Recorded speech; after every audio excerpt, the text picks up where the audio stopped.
That's a good job, isn't it? Man, is this my one that we're looking at or your one? Are we This is looking at my me or one. you?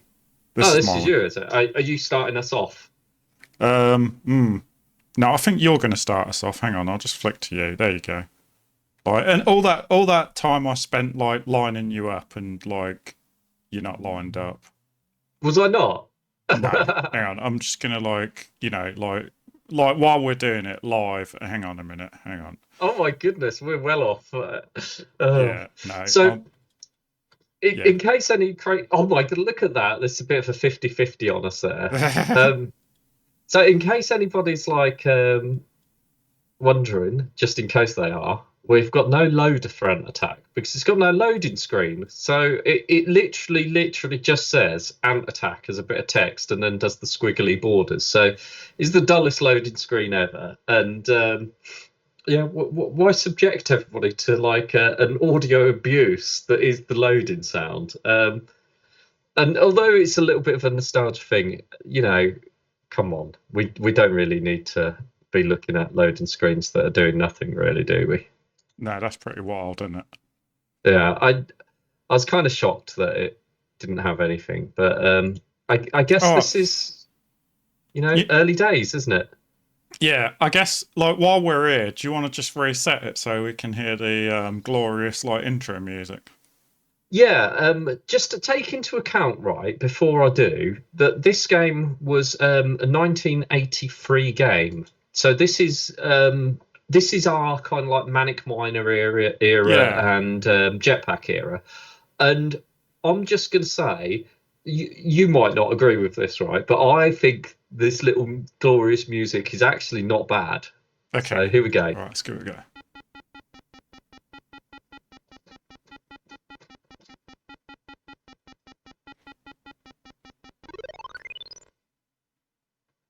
Do you know what? I'm just wondering, like, whether like there's actually a nicotine song that's got that riff in it. There is. Oh What? my god, there is. Which one?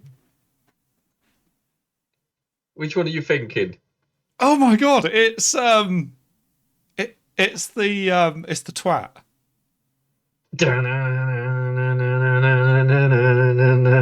Yeah, yeah, yeah, that's kind of right. Yeah. Oh man, I so Unbelievable. wish I'd have put a little into that now on the bass. It That's wouldn't have been in hilarious. context, but yeah, I guess yeah, I could kind of see that. So I was anyway, look. actually I was actually going for a little bit of from in my mind it was reminding me a little bit of Scoff by Nirvana, ding ding ding ding ding ding Oh ding yeah, ding yeah, ding ding yeah, ding ding yeah, ding ding. yeah. Yeah, so Who but knows? Who knows, man? interesting. Kurt Cobain could have been like playing Ant Attack, like and be like, oh, that's jamming, man. Yeah, well, I mean, 1983 would have been before his time as far as when he'd released it, something. Actually, I looked this up on Wikipedia. This is typical me, right? I looked this up on Wikipedia, what year it was made and stuff like that, so that I could talk about it beforehand. And here it is. It says on the freaking title screen, 1983, and soft solid 3D, patent pending, as you pointed out earlier when we were Yeah, which chatting. I kind of find a bit weird, really, because like that kind of suggests that like the 3D on this was so groundbreaking that like Sandy there applied for a patent on it, and Do you know, there's been a few people that have tried to patent software-based stuff, and mm, so far nobody's managed to really do it. Like, you just can't patent software stuff. It's a weird thing, mm. um, and I guess it's because Because I'm um, wondering, I bet like I wonder whether like he actually got the pay or she is Sandy. I don't know, girl or boy. Who knows, right? Um, I think it's a guy. okay, but I wonder if they From actually what I got was the reading, it patent. sounded like it's a guy. Although here, look, this is a cool thing. The girl or the boy thing for Yeah, 1983. Because you were saying about with Attic Attack and being able to choose the three characters, but this precedes Attic Attack by about a year, and here we are. We've got the yeah. I'm girl not and the even boy sure that. choice. Yeah, yeah. Well, I'm going to jump in, right, and oh God, I mean, I feel like I need to bring up the controls Yeah, yeah. just so that I can. Let's just say what the controls are because like you can look at your keyboard while John's mentioning this because Spectrum had the same QWERTY layout, and you'll get an idea. Like so, go for it. Like when John says symbol shift, that means control because it's exactly that key in it, pretty much. Yeah, I mean, I could say I'll say that as In control, fact, right? So actually, do you want to start the game maybe, and then like tell the controls like as the game's there, just so you can kind of see what it is because it is wild. yeah, I'm going to be right because we're in this modern age now, aren't we? And everything's got to be woke, right? So and people always used to complain about computer games are a bit sexist. It was always a boy saving a girl, right? So I'm gonna break the mold here. Back in 1983, I'm gonna be a girl saving a boy. Oh, Oh, we get a little intro. Look at this. oh, Welcome to Ant Attack. After a long journey, you see your destination, the high-walled city of Antesha. As you stand at the gate, you hear a call for distress, irresistible to a hero like you. You must answer it. Good luck. So it's already saying that as a female, I am the hero of the game. yeah. Which is Um, pretty amazing, really, especially back in 1983, right? yeah, yeah. So here we are. On the this is me. I'm the girl Okay, so here. what are the controls? So the controls we've got, and this one here is we've got C to jump, C to jump, and which now is okay. one of the things that you've always got to point out in Ant Attack is when you jump as the girl, your little dress puffs up, and Yeah, it's that's pretty pretty amazing. I got to that's say, pretty funny. actually, I got to say, like that actually does look like a girl, Yeah, and unlike Bruce Lee.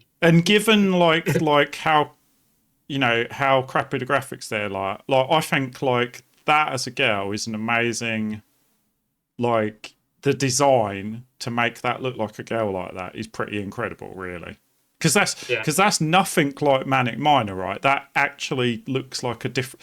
We said about Manic Miner, there's only so many different ways you can do a sort of like sprite of a character, but for some reason, the design of that little girl is quite incredible. It does look like a girl, and when you do the jump, it's like it's got a lot of animation steps compared to.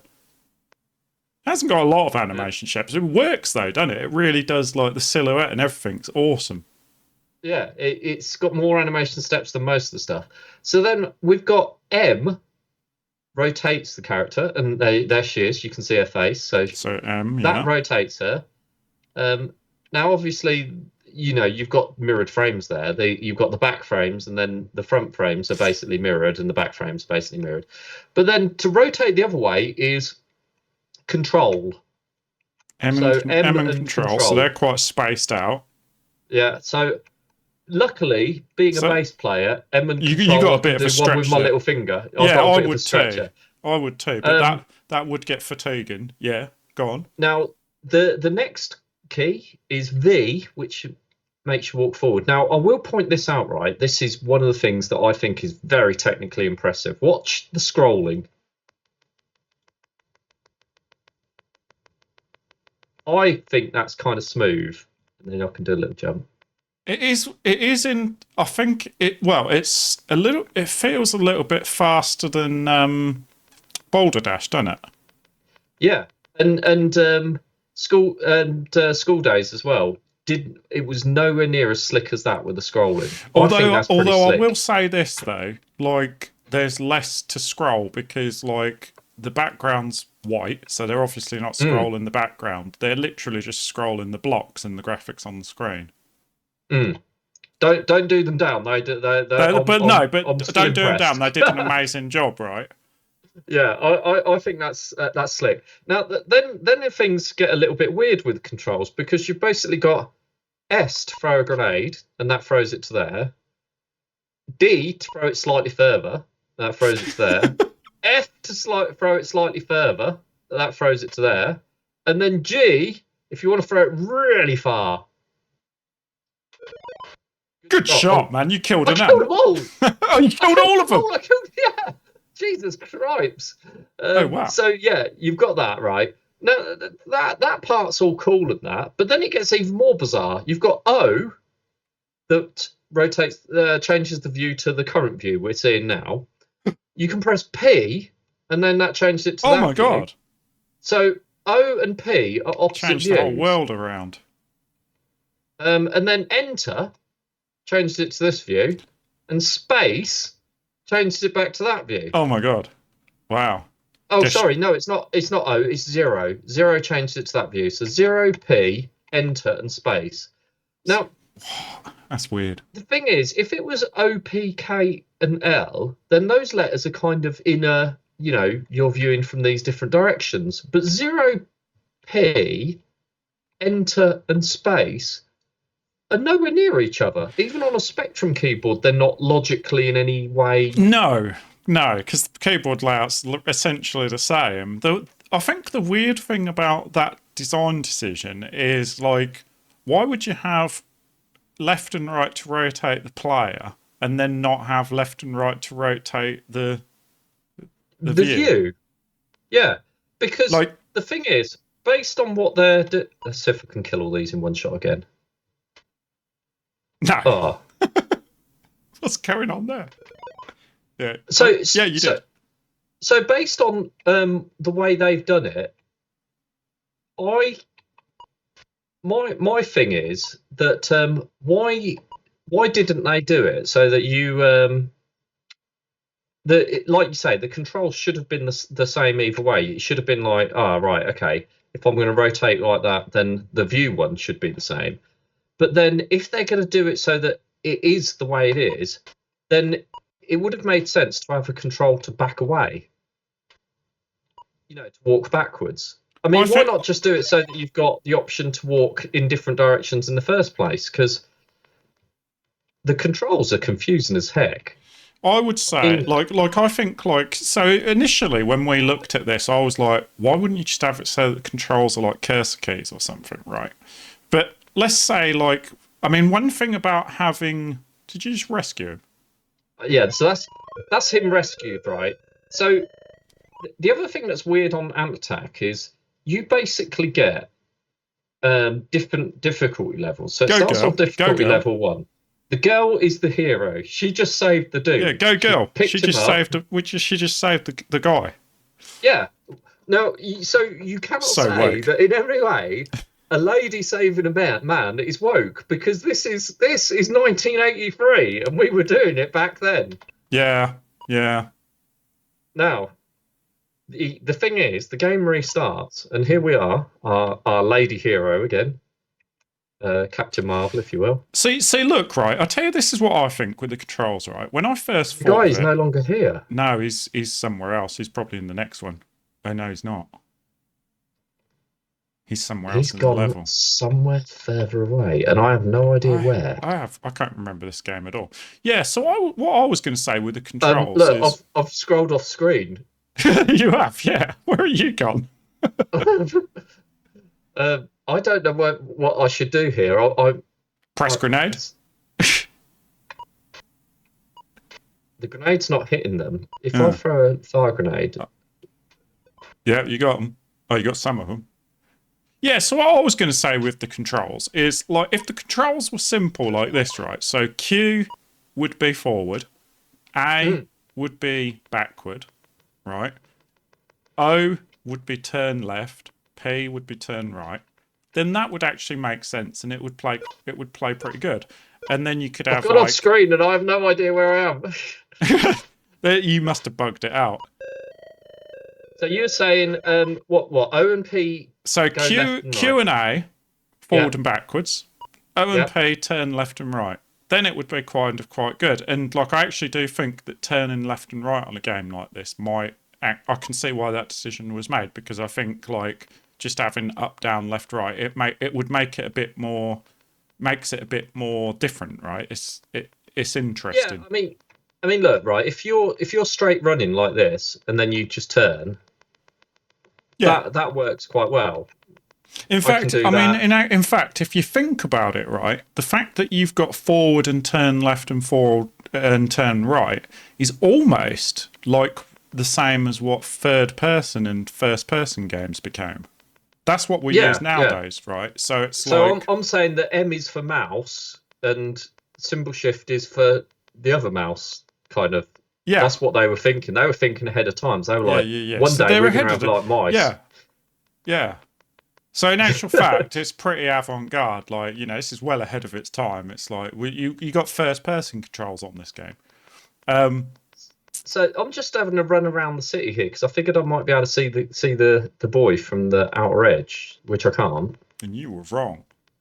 Um, but also it gives me an opportunity to Oh, get what's accustomed to the that? Can you controls see a that? little. Did you see that where it said copy, like in 3D, it said copyright SW.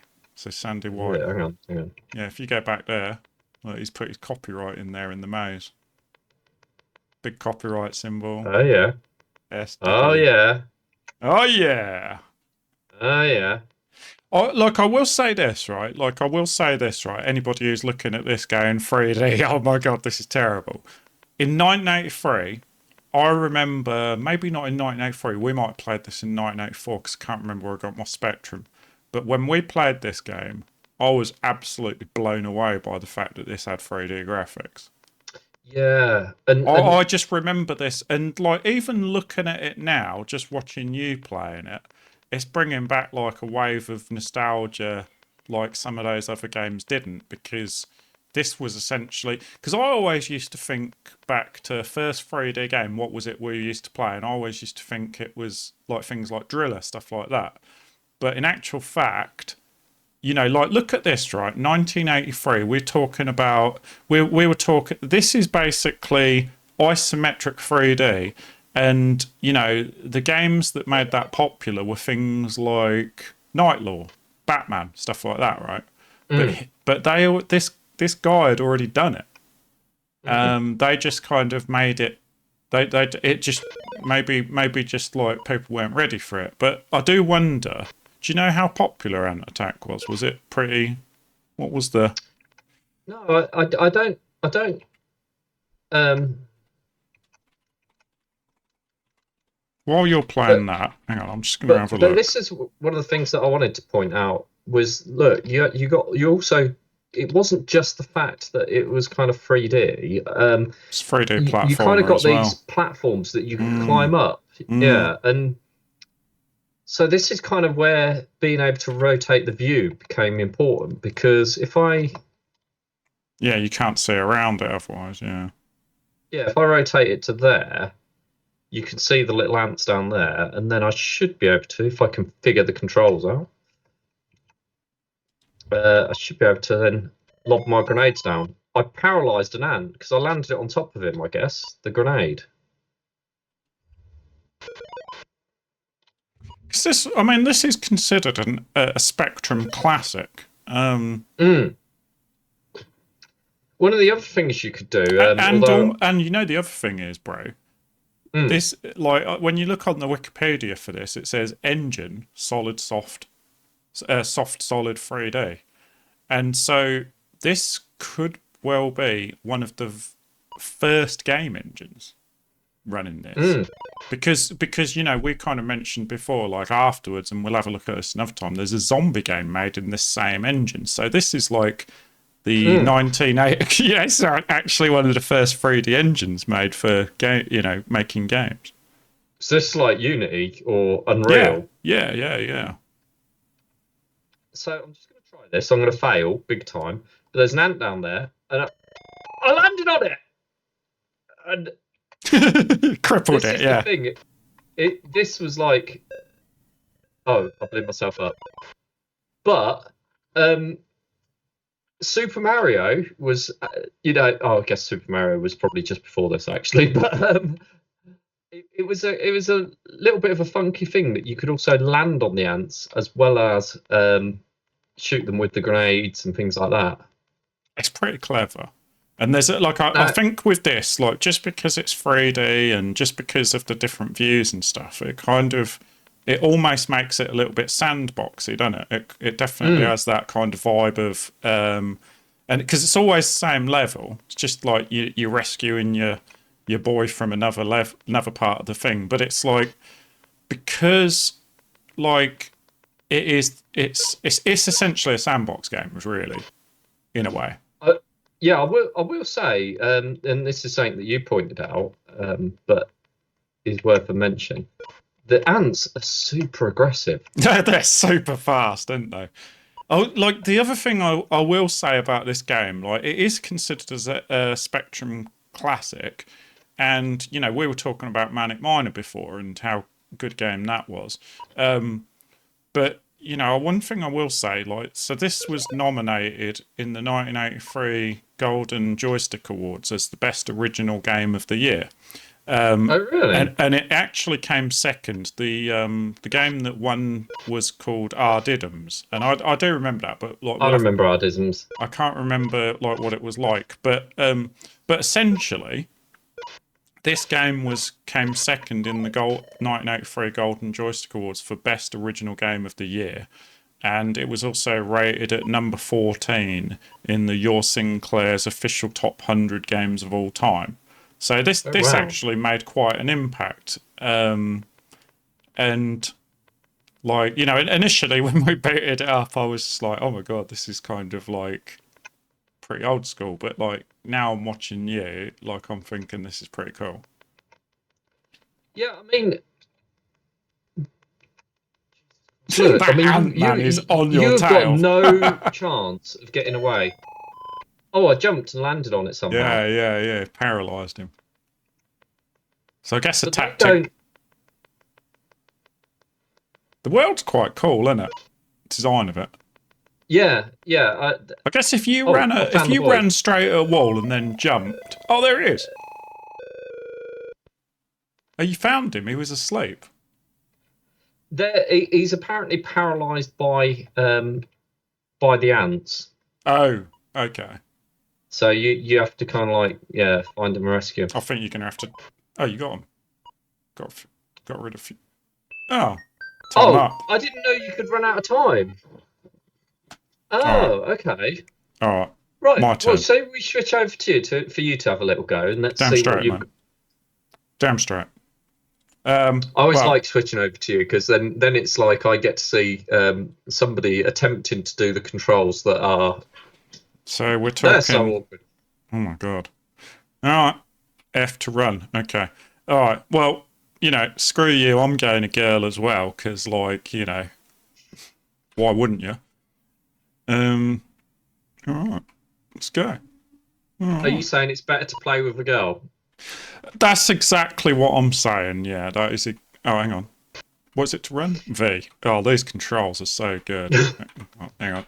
Oh, bollocks. Oh, bollocks. Hang on. And C to There's a jump, is it? moment. Yeah, there's a moment when you get in the flow of it, and it's not too bad. And like I obviously managed to paralyze that ant and stuff like that. So there's a moment where it seems like the controls are just bearable, sort of thing. Follow Look, me, look at this. dude. You're going to go straight out, and it seems like the controls are slick, but then you Hang on a minute. what's he doing? Why is he? Do you have Hang to on a go up minute. to him again and go, and then he goes. Follow. Now he legged Ah, it out. he stopped because you got too far away from him. So that's interesting. I didn't realise that was a thing. So That makes sense. it's not even your boyfriend either, like, because like it's like well done, but that was easy. Now there's someone else to save, so it's like, geez. Yeah, and when we were younger, we always used to think it was that you had to go in and rescue your boyfriend or girlfriend. That's what we thought it was. Obviously, we didn't read the back of the box. I'm assuming the back of the box said something. I'm gonna have a quick look. Maybe it didn't. Uh,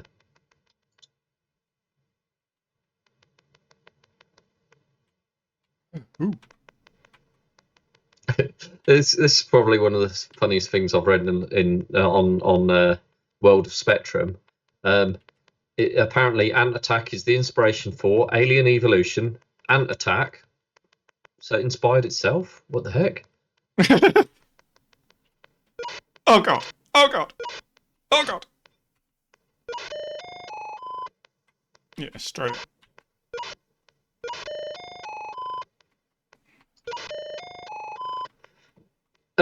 Yeah, I mean, visually, it is really, I think, quite good, and it It's horrifying. looks a little bit like Wait, were you jumping on and hoping he'd run underneath you? Did that actually work? Well, With look the how other one? many I've paralysed, man. I've paralysed a whole bunch of them. Yeah. And I Oh, wonder how long they take to become unparalysed. I remember it used to be a oh, thing where you used to paralyse them. Oops, you accidentally brought up your keyboard thing. that was a good shot, wasn't it? I like that you can climb up the stuff. I'm going to leave all them lot paralysed. They're all stuck. Oh, tell you So what. so your boy's over on this side somewhere, I think about halfway up. And he's just like laying on some table Do you thing, know what? Right, if I like remember rightly. if the keys were laid out a bit better, this game would be well good to play. It's actually quite. Yeah, It's really good to play, and it is kind of quite. When you got a load of ants after you and you're running in different directions, it's actually really good. But yeah. it's just. It's got a good kind of like playability, Mm, and the visuals of the way it is. The movement on it's quite. oh, You put yourself.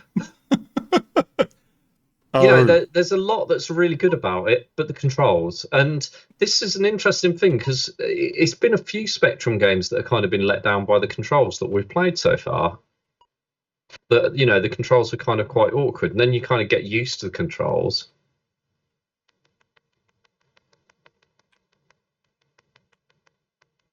yeah. I'm kind of. Yeah, I'm getting a little bit used to it. There's a bit of a delay on the controls as well. Sometimes don't work. I'm Mm. finding. Yes, yeah, which we did have that on other games as well, but It's a bit more apparent on this. Like, I wonder if, like, the.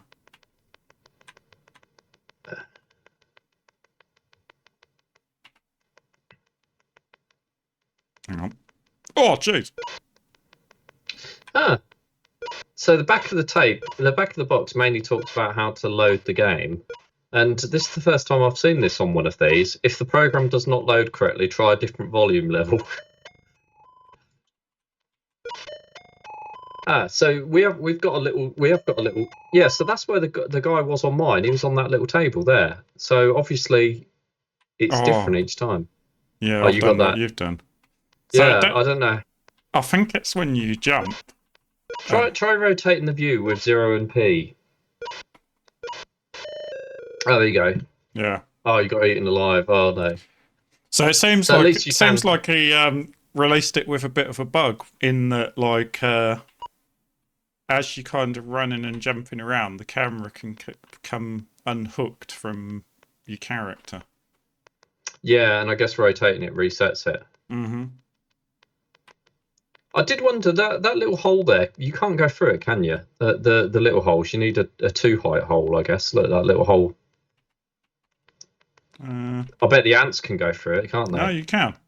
Oh, you can go through. Oh, that is a 1 height hole. Oh, so 1 height holes are fine for you and ants, I'm guessing. So this is the story. Apparently, this is in the. This is actually inside the inside the tape inlay, and not from Wikipedia or anything like that. So this is technically official. Um, the walled city of Anteshur has rested for 1,000 years, basically a million years. I don't know why I didn't put a million years in the midst of the great desert, inhabited by only the deadly ants. So if it's supposed to be in the desert, why didn't he make the screen yellow? Just saying. Who have made it their home. The sands have piled up at the walls, but for some reason have never encroached upon the city proper. I don't know what he means by that. The city rests, dreaming of past glories, solid and unmoving, the signature of a long dead race. The city washed clean by the sun's rays, the city lost from the world of men for days without number. Then one day, 1 hour, 1 year, he arrived, and she arrived. Some say that they are descendants from a race of wizards. Some say they are descended from a race hidden in a green valley at the North Pole. Who can really tell these days? How much do we really know about the world as it was or as it is after so long in the cold, dark ages? Only ancestor seems to stand involatile after all this time, teeming with secrets, yet silent. He and she arrive to play their games through the windswept streets, ousting the ants from their exclusive occupation. He and she are now wreaking havoc through the ants, who are, for their part, kill and kill again without thought or consideration, just carrying out a biological imperative. He and she run to and from, climbing in and out of the buildings, the sound of their feet stretching from block to block. They laugh and cry out in fear, walking with each other, just ahead of the ants and death. And above the drama, within its walls of the city of Antesture, watches, waiting for the next renaissance and the next golden age. The city seems to have a presence, a huge brooding entity which hangs over the buildings and which, in some mysterious ways, controls the destiny of those below. That is the weirdest description ever. I think the guy might have been on something when he wrote that. Wow. That is like the most long-winded attempt at like really forcing a story into quite a simple idea for a game, isn't it? Yeah, I mean it's well, I'm just gonna say that's some bullcrap. Yeah, Right that's some serious level storytelling there. uh, I mean, yeah, I think I'm just gonna say that's a bit bizarre, but you know, One thing I will say on this is like I don't know whether it needs the time limit.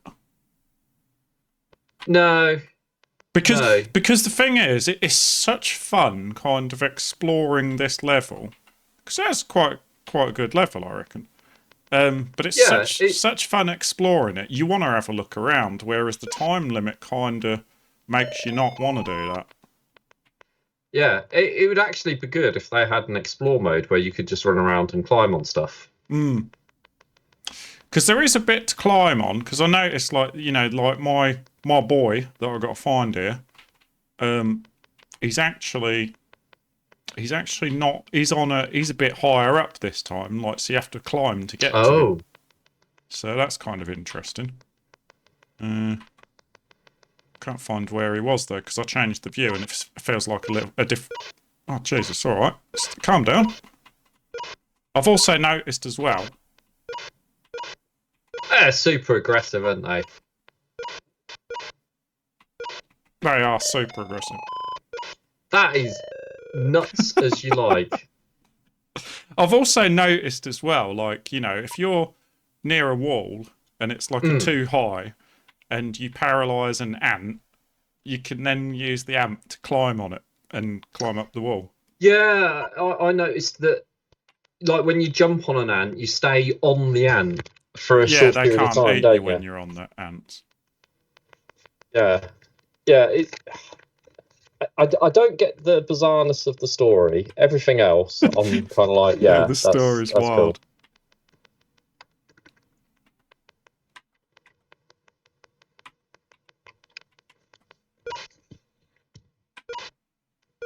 Oh god, the camera's screwed up again.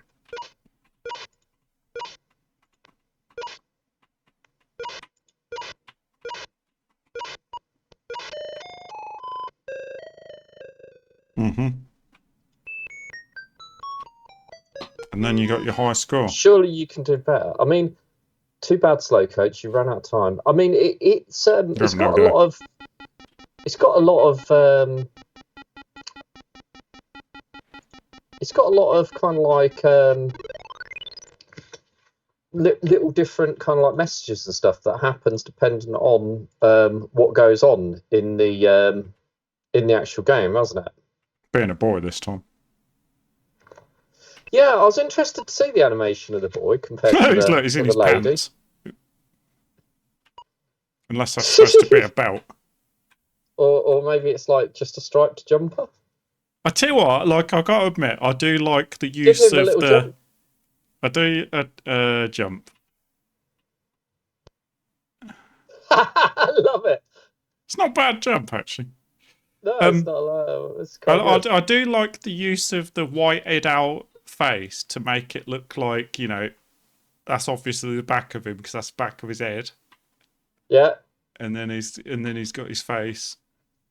I mean, clearly though, you know, he's gone through all that effort to choose boy and girl, but clearly, like, you know, we got a little white man here. Ooh, controversial. Controversial. Hang on. However, obviously, he'd have been an English guy making the game back then. 1983, maybe a little bit less diverse as far as the culture went. Follow me.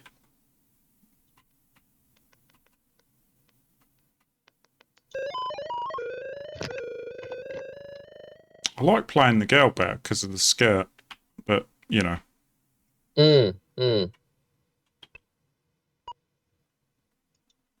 Yeah, it gives a kind of like much cooler animation, doesn't it? It is a better animation. Guy's not bad animation though. Like the animation on it's quite good actually, as far as yeah, definitely. games go.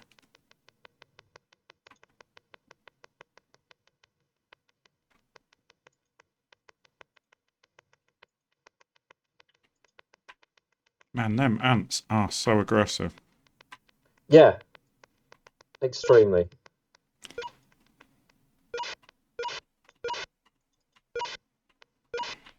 Look, you son of a. Like as well, a different difficulty level as well would have been There she is. See, very look, much she's on that. appreciated. See how she's up there. Hang on. Oh yeah, so you got to do a little climb up. Oh, man, jeez. If these ants would leave me alone.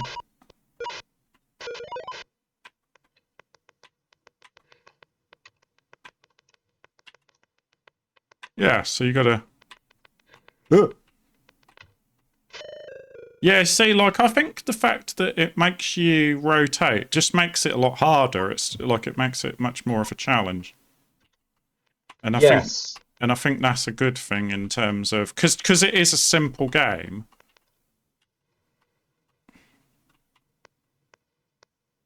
It kind of makes it quirky, which I like.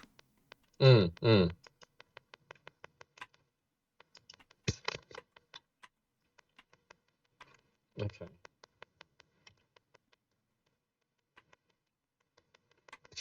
I've noticed as well you can actually hold down the turn key, and so sometimes like you press the return key. If you press it for too long, it just turns you around to 180. Yes. Which is a weird thing because it's like that key's more responsive than the walk forward key, which is quite a weird thing to. Oh, get lost, would you? What's the key? Yeah, screw you. See, I made use of my my little key there. Man, what's the keys? Oh, Jesus. They're so hard to remember, aren't they? Oh man, look, would you sod off? That's not what I'm doing.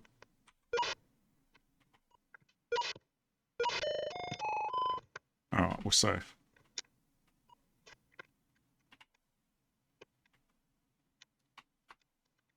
Oh no, we're not! Oh no, we are.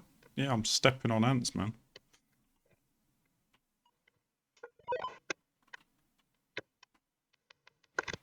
Can't remember where she was.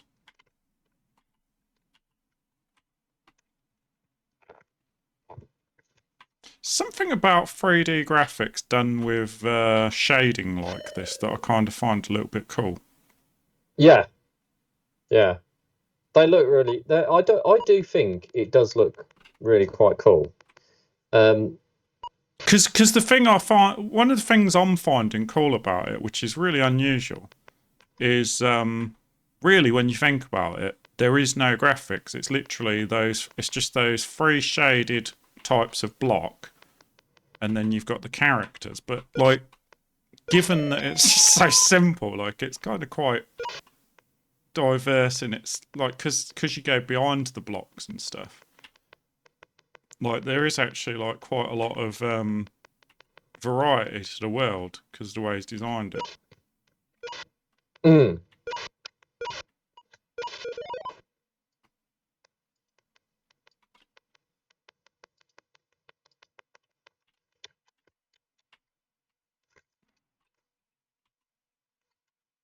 Ugh! Stop it!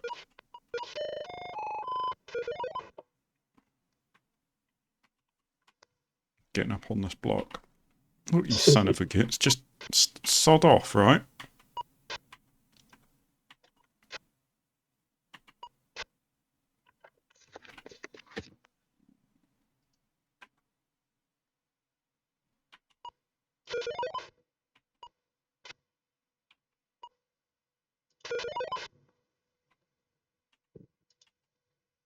It's interesting as well, the how the bombs work, like, because they don't you don't actually have to hit the ants, you have to kind of hit a vicinity. So I don't know how he's doing the collision detection on this, because like, it doesn't seem to work by hitting the ants.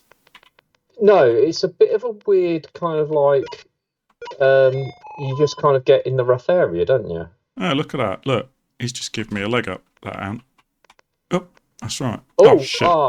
no, that was going to be so good for a second there. Oh, Oh, dread.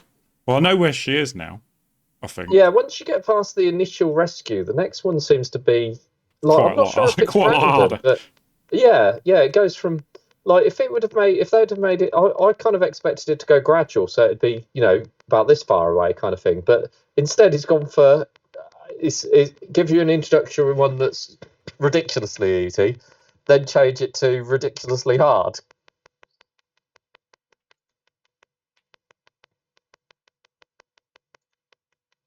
Thought I knew where she was.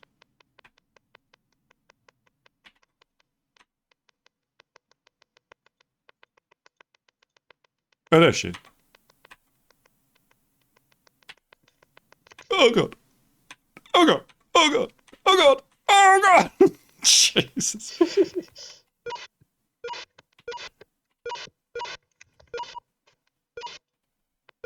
Enough of this.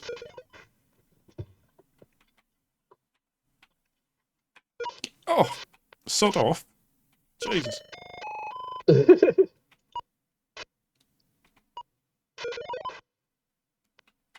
Blew up the one that paralysed.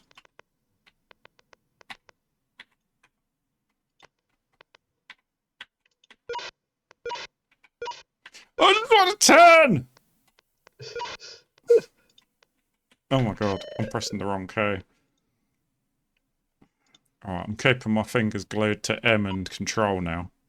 Jesus. That is the thing, isn't it? You have to. If you, as soon as you take your keys off, they're so far apart, you're stuffed. Jump that.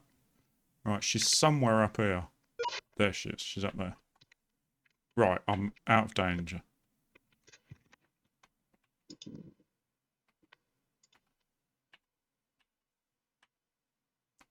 Fancy getting paralysed up here. Yay! Yeah. The ants can't get up there. So how did she manage to get herself paralysed up there? I don't know. I really want to know whether you can blow her up. I call shenanigans. This lady is just she's Do, just causing trouble. do you think you can blow her up? You must be I able. reckon you can. I You reckon must you be able. definitely can. I'd make it so you could blow her up. It's got to be right. Did she blow up? She didn't blow up. No, I blew the answer. Oh. It's taken me this long to find my girlfriend. Like, Yeah. I just, I know she's not technically my girlfriend, but the way I see it is like, these are all my girlfriends. Let's go round here, love. Oh no! She bloody gets left behind. Right, fine. I mean, that would have been the rules back in the day, right? I'm going to see if I can blow her up. I'm so fed up with this now. Right. My love!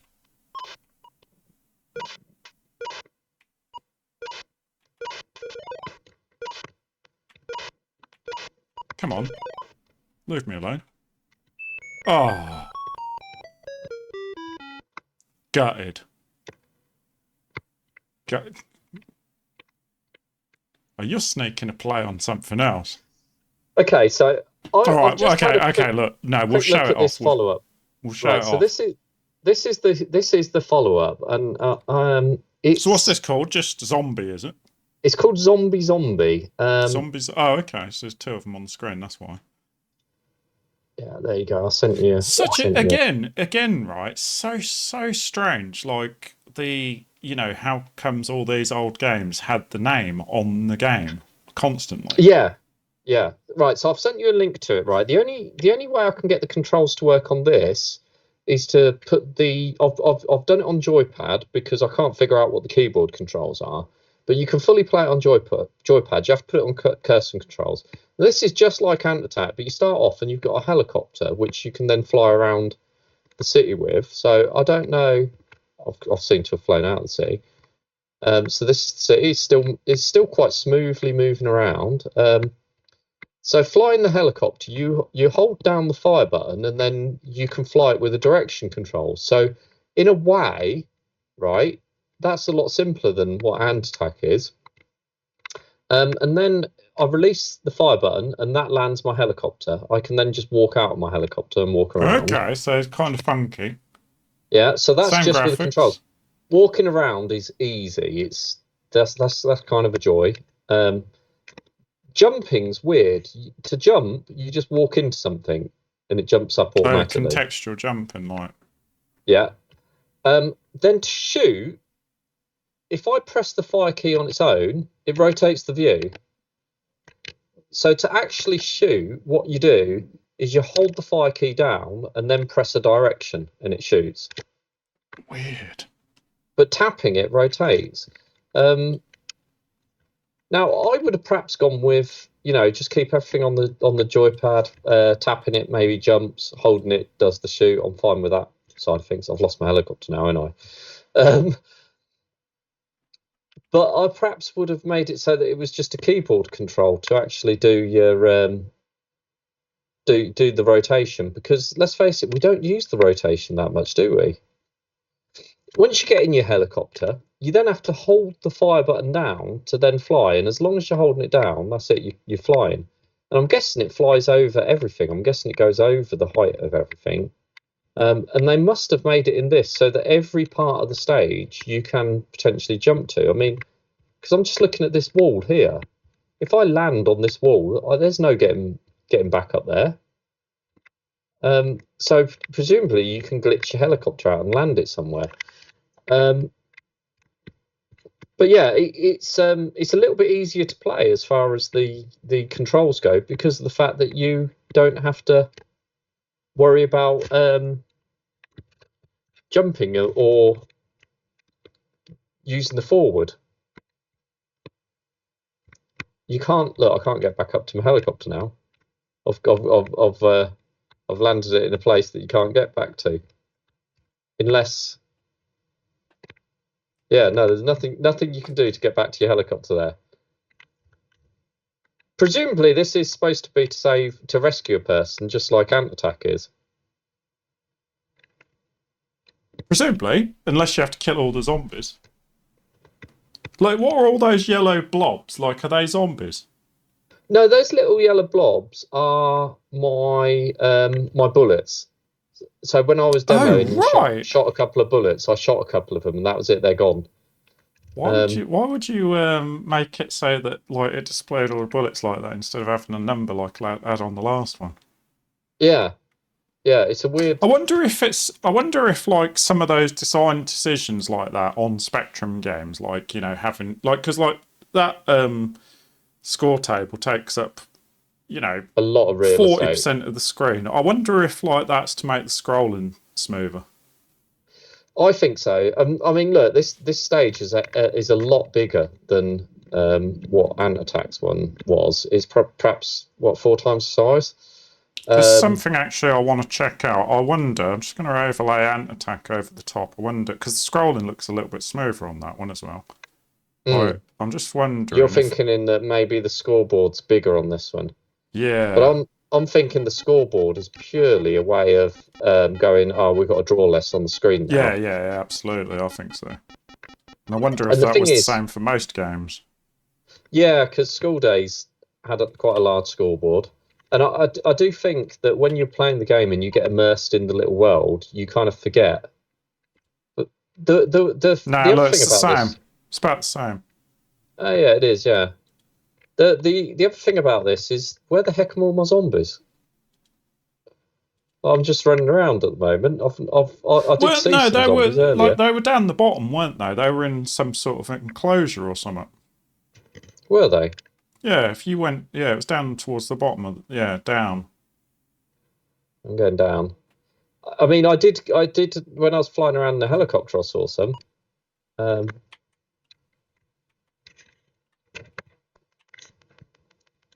I mean, this place is huge, but I'm feeling like I'm getting my exploration on a lot more than I did on Anti-Attack. Oh, probably because you don't have to like rotate and that. Oh, Oh, there's a zombie. there's a zombie. Yeah, So did you get to choose like boy and girl on this again? yeah. Interesting. Oh look, That see, I just shot him through a wall. yeah, you did. What are you doing there? Like you look I like you're. don't know what that is. Oh, Looks like you, he turned around. He turned around and attacked me, and then I teleported back to my helicopter, presumably because you I died. died. And what's the score bit at the bottom where you've got like two human, two zombies? Is that like the score between the zombies and the The human? zombies and the human. Yeah, I guess so. I mean, I think from a technical point of view. Oh, what's this up here? Copyright Ah, yes. What's that mean? AS. I don't know. Hang on. Let me just see what it says about this game. Hang on. It So is it's by the same guy. If I fly all the way down here, does that just fly forever? yeah. So it does say on the So it says on the thing like that this may well be the first isometric game, or well, like Ant-Attack is probably the first isometric game made for a personal computer. I guess like there's no way of telling, but like presumably it's the first game to be made for, and also um so also yeah, so like basically they were saying before these games, it was Zaxxon and Qbert were the only isometric games, but like an attack allowed. Um, oh, there you go, Sandy White and Angelina. So So, so yeah, look. AS must be Sandy and Angelina. So this is the menu screen here. So you choose out of a boy and a girl. So I'm just going to press E and pick a girl, and then I'm going to go W to load city. I don't know what W load city does, but I'm going to go yes. The What the heck? heck? What's going on here? What the heck? Because that's kind of like almost like it's loading, I guess, but it's just very It's sandboxy, isn't it? Very like it's not a polished menu. It's kind of like a it's just like gone into DOS or something. Yeah, I mean, I don't know whether this was expecting like a player for tape or something like that. It might have done, I guess, at this point. Like it's an extra bit on the tape. Was also the one of the first games ever to make it so you could choose between gender Ant Attack or this, or and is it? I attack. suppose. I suppose it's kind of both, really, isn't Yeah, it? both. Yeah. Um, well, I wonder. Yeah, because I wonder whether that is intended to load from a tape, but it's it's it's certainly unusual. Like Oh, you paused it, the didn't you? zombie. Yeah, the zombie one seems to be like an experimental game, I would say. I'm just gonna Oh, here we go. So AS is Angela Sutherland, Angela Sutherland. which kind of I wonder, like I wonder what Sandy White looks like. Whether it is actually because Angela Sutherland clearly is a girl. So I think that's glitched out trying to load something there. Sandy White and Angelina and Angela. It just says and Angela. So is that Angela White then? No, it's Angela Sutherland. Like when you look Oh, on right, the Wikipedia, okay. Angela Sutherland. Weird that it doesn't. Because the other thing that's weird, like you're on there, it says Spaceman, and then like it. So Attic Attack. Yeah, so it says Spaceman Limited, right? Whereas Attic Attack, no, there's no mention of Spaceman, right? It, like on Attic Attack, it was. Antattack. Sorry, Antattack. Sorry, it was. It just says published by Quicksilver in 1993. That was it, right? Came out on the Commodore in 1994. But then Zombie, it says, was developed by Spaceman, published in 1984 by Quicksilver. And it says it is a development of Spaceman's previous Antattack. So Spaceman was never mentioned before. So... Did I just kill that zombie? Oh, check this out as well. Zombie uses 2-channel sound, a then unheard of feature of computer equipped only with a single channel. But then when we looked at the thing with the Spectrum before, it said it had 3 channels when we looked at the spec. Yeah, I wonder whether the thing with it being 3 channels, I wonder whether it's like a thing that's kind of like a technical thing that you hacked it into having 3 channels almost. Maybe you couldn't play 3 sounds at the same time. Maybe you could just have 3 sounds in different channels, but then switch channels. Yeah. Or maybe the channels were a different type of sound, like a long beep, shorter beep. No, that wouldn't make sense because you do get stuff that's got super short beeps. So it might have been the type of beep that it gave you was the different channel or something. Oh, right. It says the game's 2-channel melodies could be played back on a MIDI-equipped synthesizer.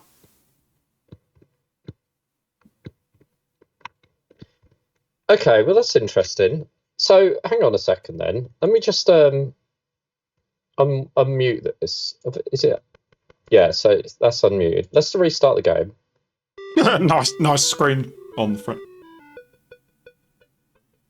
That is better. That is more fancy, isn't it? Yeah. Like when you think back to like Manic Miner sound.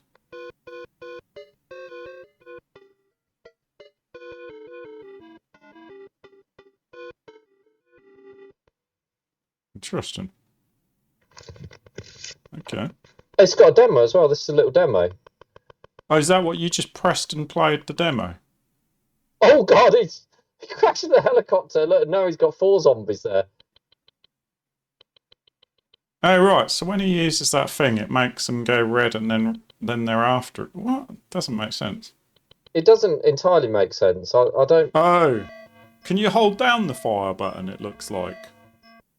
You do hold it down to like shoot it in different directions, but it's a bit weird. I'm not sure what you're supposed to be doing in this compared to Antattacks. There don't seem to be people to rescue. Oh my God! You can build. It's building blocks. You can build, so you can obviously build an enclosure for him as well. Huh. I did wonder when you landed before it built a block, and I was like, oh, okay. Yeah, I assumed that building of the block that it were doing was just a thing where it was going like, oh, I need to put a block down to land on it. I think Antattack's like idea is a lot purer and simpler, and so it kind of made it probably made more sense. Like this one seems like too complicated to have the same thing. Oh, he's making the zombies walk to their death in the demo there. So he built that up, got the zombie to follow him up, and then made the zombie fall to its death. Oh, okay. So yeah, so what it says here is there's a couple of cities, like City 1, City 2. City 1 contains the phrase copyright AS, which is Angela Sutherland, and City 2 has the phrase spaceman was here, made out of blocks. Right. So you've got two different cities, that's really weird that you can load a different city. Cool though, but really weird. That's really cool. Because like I've never heard of a game where you could load like a different thing on Spectrum. No. How odd. I don't. Yeah, so I'm guessing because I just loaded it from the tape, and it seems to only be. There must have been a second tape or something. Right. Yeah, weird. Because that's the full tape. There's nothing at the end. So unless that's all that's on there. But it's an odd gameplay because it does say on the wiki the player must lure zombies into following the player and then trick them into falling off the edge of tall structures that are more than 3 blocks high. Right. Okay. And when you press the fire button, like I don't think like you're attracting the zombies. I think. Yeah. Weird. Yeah, it's this is a much stranger game. I think. It's interesting because it seems like. I mean, obviously, it is a game. The second city can only be accessed by using a special code phrase. Right. So it's a secret. Right. Probably one of the first games to ever have a secret. Which maybe gets revealed after you complete the first city. Probably. Yeah, because it probably takes you then to the second city and then you can skip to it. Right, yeah. Yeah, by entering the phrase. Yeah. Well, that's interesting. I mean, they're good little games and that. I think Ant Attack's probably, like I say, it's a bit more of a solid idea, isn't it? Because it has a really clear direction, whereas second one has like a very very obscure gameplay premise. Yeah. So Ant Attack, I'd say, is better. Do you want to see his third game that he done that's even more bizarre? Oh, go on while we're there. Yeah, might as well. Hang on. I gotta do some jiggery pokery here. Yeah, switch back. Yeah, there you go. Let me just sort of set this up. This, I'll tell you, you are not going to believe this because this is technically phenomenal. I'm intrigued already now. But bizarre as heck.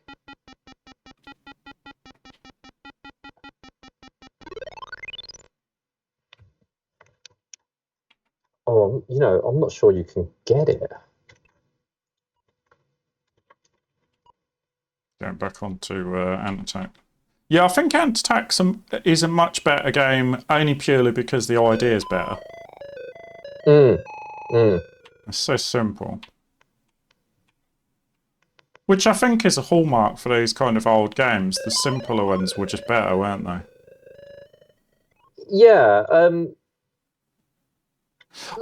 I do wonder, when like they do like that drawdown of the screen. Yeah. Do you think that's done in? Do you think that's done in BASIC? Yeah, quite possibly. It does say on Wikipedia actually that this game was drawn on graph paper. All the graphics were. So drawn on graph paper first, and then they've calculated the hexadecimal from the graph paper, and then they put. Look, you've rescued it. You've done the second rescue. I'm well impressed. Right. So that's how they done it like that. And then as far as the game goes, they wrote the machine code out on paper and then entered it into an assembler as the hexadecimal.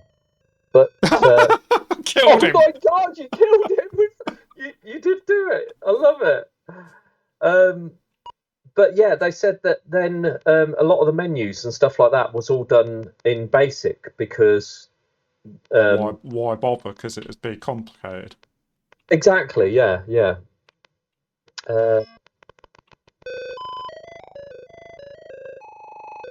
I wouldn't get too carried away, mate. Like, I blew up the last one.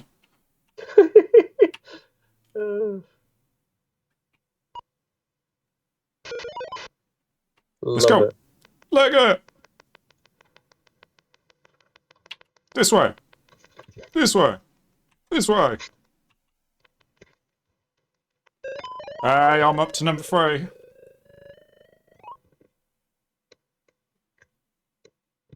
I see you've got the game. I'll take a break there while I've done that. This, I've got to say, this looks let's nuts. restart this because this is insane. Okay, so hang on. Right, while you're doing that, what's this game called? It's called Eye of Mask. Now, I'm not sure what the controls are. I'm not sure what the controls are. That's what I've got to figure out. Eye of Mask. I'm just going to look up the Wikipedia for it.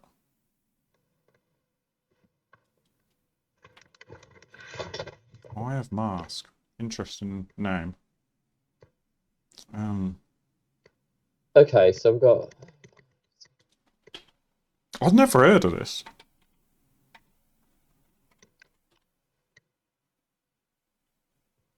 I've never heard of this, no. And it's got to be said, he's done a phenomenal job of this one. For the time. And this is only 1985 as well. Really? Yeah. Hang on a minute. When did Driller come out? Because, like... Hang on a sec. People will get to see what we're talking about in a minute. I'm just going to look up Driller as well. Just get a sense of when that came out. Because, like... Because I'm not sure. Because I thought Driller was like... Yeah, Driller came out in 1987, man. Okay.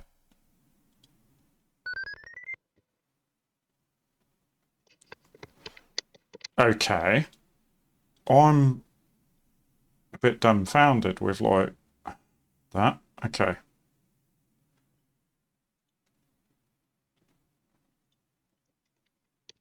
I'm trying to find the Wikipedia for that game that you're about to play. Are you ready to go, are you? I can't figure out the controls. I'm going to put it up anyway, because this is crazy.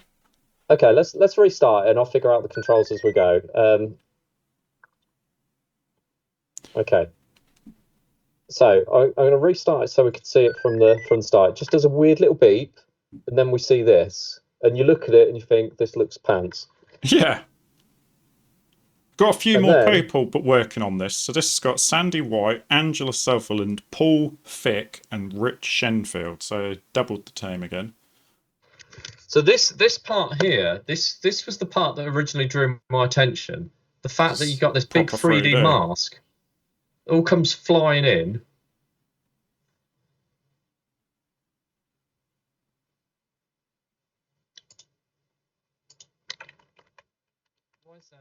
Why can't I start it?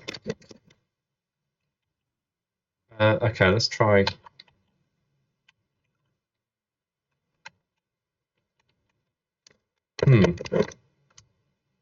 Okay, let me just load this from start because the S key's not working. Okay. Now we've got some sound. So a little character comes flying up. Eye of Mask, good luck. Okay. Now, as to what the heck is going on here, I don't know, but... That's wacky!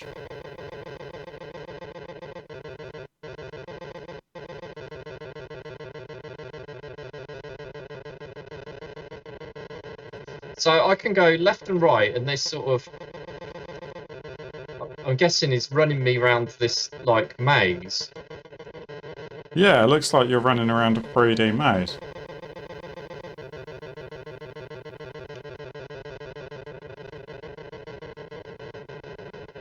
So it looks like...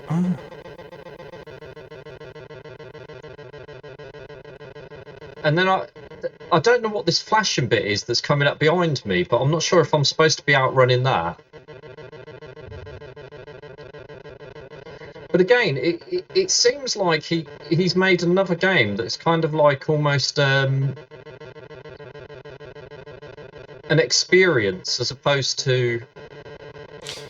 Well, okay, this is what it says, right? I couldn't find a Wikipedia, but I found a somebody like wrote a little blog thing about it. This is off of kingofgrabs.com. And it says, I've Mask is a strange 3D action game written by anti-attack author Sandy White. It was published in 1985 by Electric Dreams Software, which is a new publisher. And I remember Electric Dreams, they used to publish some pretty cool stuff, right? And it says, it still confuses game players to this day. And it says, I say confuses because it's not entirely clear how to play this game, even after reading the instructions. From what I can tell, you play a little fella whose job is to explore a maze and the 32 universes within it in search of parts for a robot, which you have to collect in a specific order, though starting at the feet and working your way up to the mask. Once you've built the robot and collected the mask, you then become the robot and can escape the maze. So I seem to have, I seem to have gone inside. So if you go here, I don't know what's going on here, but yeah, I just run into a wall there.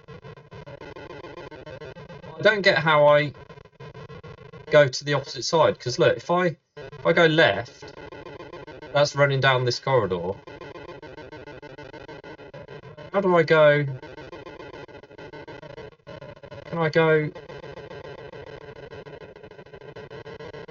I was trying to go left there, but you don't seem to be able to. Or maybe there is no left there. Oh, that's left, isn't it? But look, he runs into this wall. It's so confusing as to what you actually do. Then you can go. So you can't run left? No, you don't seem to be able to. You can. So now I'm going towards this way. It's like you can only go into the screen or out the screen, and then you can control the character to go to that side and go to that side. What? I love his arms flying around all over. Yeah, what's going on with that? But what I will say is that visually, the way he's got the 3D all to work and that is funky as heck. It looks cool as hell. Again, yeah, I mean, I don't know what happened there. Why's the power out? So it's funny because on this blog it says playing Eye of Mask now is still confusing and I still don't really get it, and it frustrates me because I don't like not knowing how to play the game properly. Some maze games are really not much fun. The ones that just leave you wandering around lost, not knowing what to do. And this feels like one of them. It's just this really weird bit here where. So I'll run my character into the wall here, and then it does that. And then I'm just in the wall. And then if I could go back, but that doesn't do anything. It's pretty interesting though that it's got like driller type 3D kind of graphics in a way, because like, you know, I remember, like I said, I mean, when Driller first came out, even though it was like proper pants slow, wasn't it? It was like really slow. But I just remember, wow, that's the first 3D I've ever seen. But like, then this came out 2 years before it. But obviously didn't take off because nobody understood how you're supposed to play it. No, but weirdly, look, I can run faster, so I'm running really fast now. What the hell I'm doing running really fast, I'm not sure. Yeah, even the map at the bottom doesn't make sense. No. Yeah, what's that all about?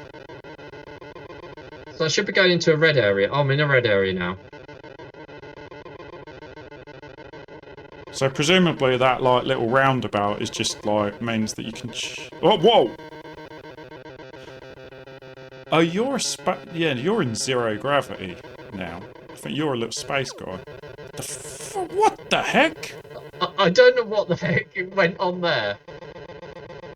When you ran into that circle thing, you like became. you run out of power.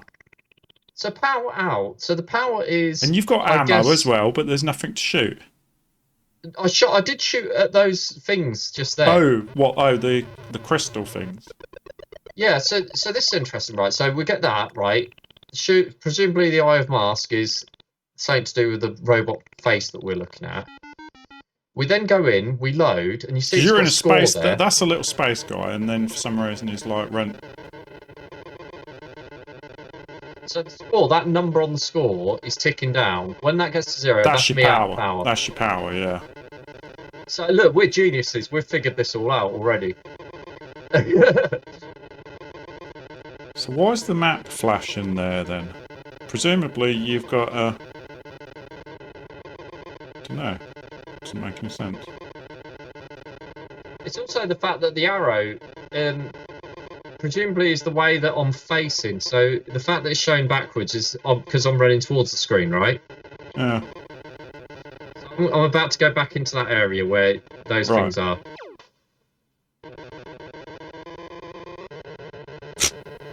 What happened there? Let's go back this way. Can I run this way? No, because that does that again.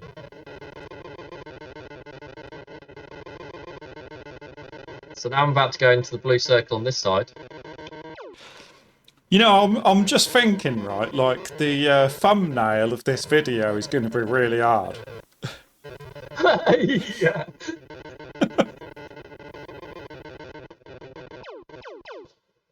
What is going on, man? It's so bizarre, right? I mean, I know we wouldn't normally check out more than one game in a video. No, I know, but this is like a whole. Yeah, this is wild. This is more like we're checking out this developer. It is a bit, yeah, and it's kind of. It's just become that way. And to be honest, I mean, to be fair though, like if we'd just played Ant Attack, we probably wouldn't have played it for that long. It's a good game, No. but like, there's not much to it. I've run out of ammo and presumably power. But yeah, that is bizarre. I don't even know what to say about that game. I have no idea what's going on. All I know is that technically that guy created something very impressive looking. I'm just going to mute the sound. Especially for like 1985. Yeah. I mean, this intro sequence here where that mask kind of comes in, that is funky in itself, and then it draws the little robot and you're like, wow, this is going to be really cool. And then the game starts and the robot disappears. Presumably we're kind of getting parts to build that robot, but it's just bizarre. Nothing seems to make any sense as to what you're doing or why you're doing it. The interesting thing, or well, the weird thing is that there's no mention of this on Wikipedia.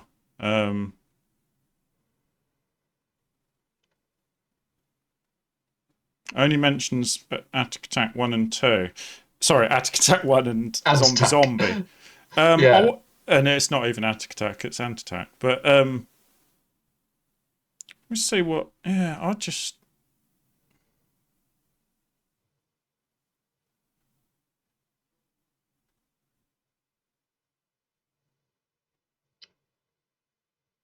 It is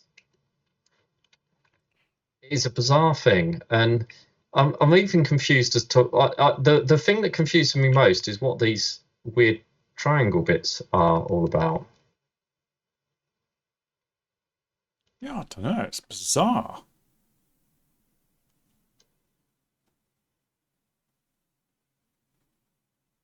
Like they don't, and then I get kicked off somewhere.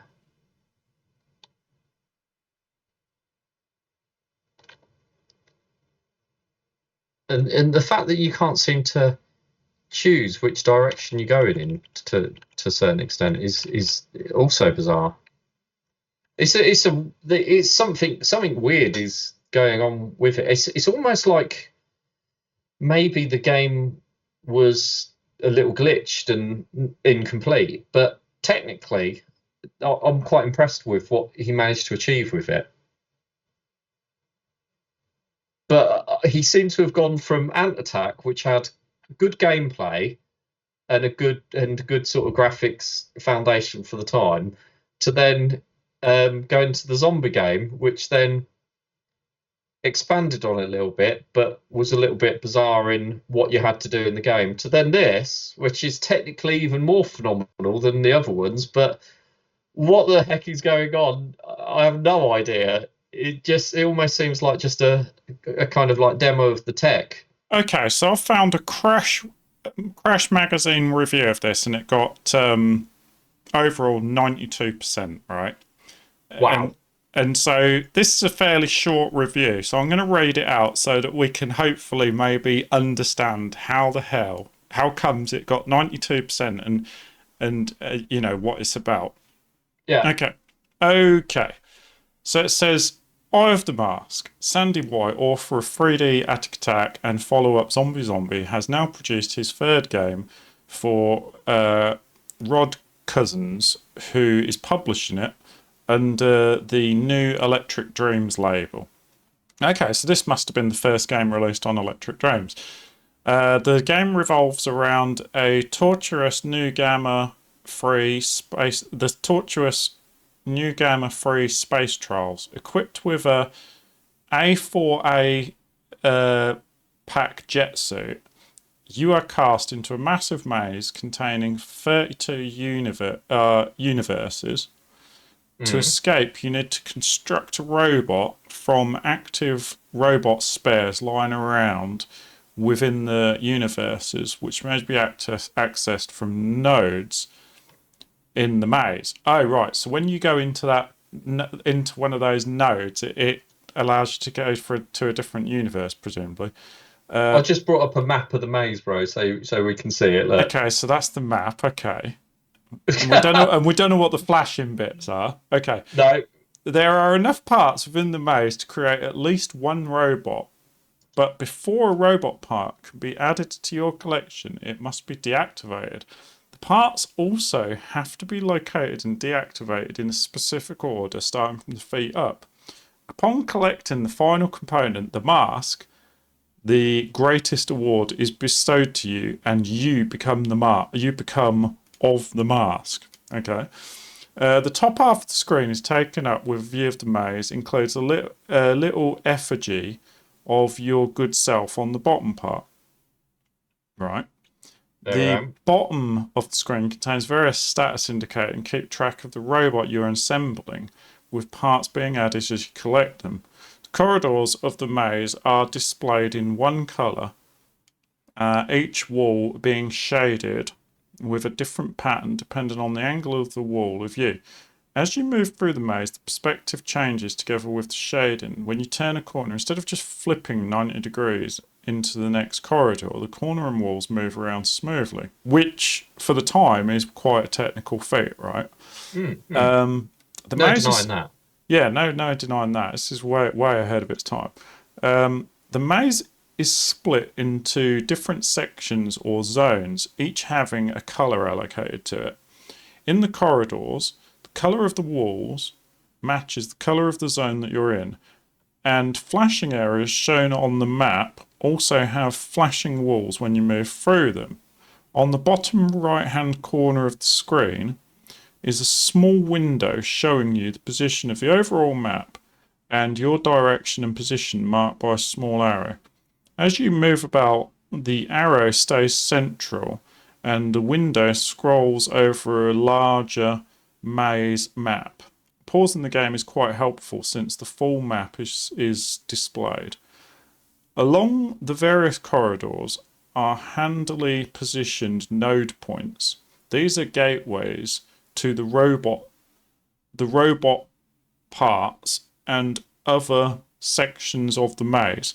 Upon entering a node section, the view flips to 3 giant crystals which rotate about the screen, and you are given ammunition for your laser. The number of shots you have remaining is shown a little counter in the status area. When you fire on a crystal, it beams you to another place. The top crystal transports you to a different node with a different set of 3 crystals, while the bottom right crystal takes you to a section of the maze. These crystal gates are shown on the main map of the maze by flashing areas. Right, so the flashing areas are what? Crystal gates. Okay. The bottom left crystal will transport your man into the parts store in the universe behind the 3 crystals. Does that make any sense to you? Because that sounds really confusing. Okay, No. so that'll teleport you to a different part of the maze. That one on the right. And that, yeah, right, okay, it did. Okay. But this, although it has taken me to a dead end, so I need to go Once back. in a universe, you are twisted and rotated around the robot part it contains and must blast it 3 times in the time that you're allowed. Do this, and the component is deactivated. Bonus power is awarded whenever you deactivate a part, but the component is not added to your robot unless it is the next part of the sequence. Okay. Throughout the game, digital power counter decrements.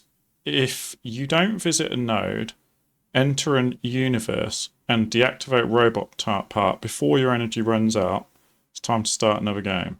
You start with 3 lives. However, if the energy is getting desperately low, you can enter a universe, deactivate a part, and gain a bonus energy. If the part is not in the correct sequence, then you keep the energy but lose a life. Okay. Criticism. This highly original program got many a gasp when it was first loaded up in the office. If you merely look at the graphics objectively, they're not that hot, but once you get into playing the game, it's possible to get totally lost within the illusion. Eye of Mask is technically very cunning, and there's a fair bit of strategy to back it all up in the gameplay. There's quite a challenge in assembling a robot. Deactivating an activated robot component is probably the strongest section. A major portion of the game depends on mapping out the vast maze area. Not really my scene, though I can see the appeal from other users. The game employs some of the most remarkable graphics I've come across on the spectrum. Some of the perspective shots are brilliant. Sandy White's obviously learned a lot since 3D Ant Attack. The game contains far more than meets the eye, and in fact, at first, I wasn't aware of that half of the game actually existed. The extremely vague instructions didn't help at all, giving no clues about how to use lives, for instance, which was quite annoying. As it turns out, Eye of Mask is a deceptively subtle game. It's an attractive game too, and will doubtlessly appeal to many. Evidently, Sandy White is far ahead of his time. We already said that, right? He was. About 2 years ago, Sandy White released a game called 3D Ant Attack, which at the time was very impressive. His latest game continues out the 3D theme, but his techniques have advanced a bit from 1983. Eye of Mask is graphically superb and a delight to watch.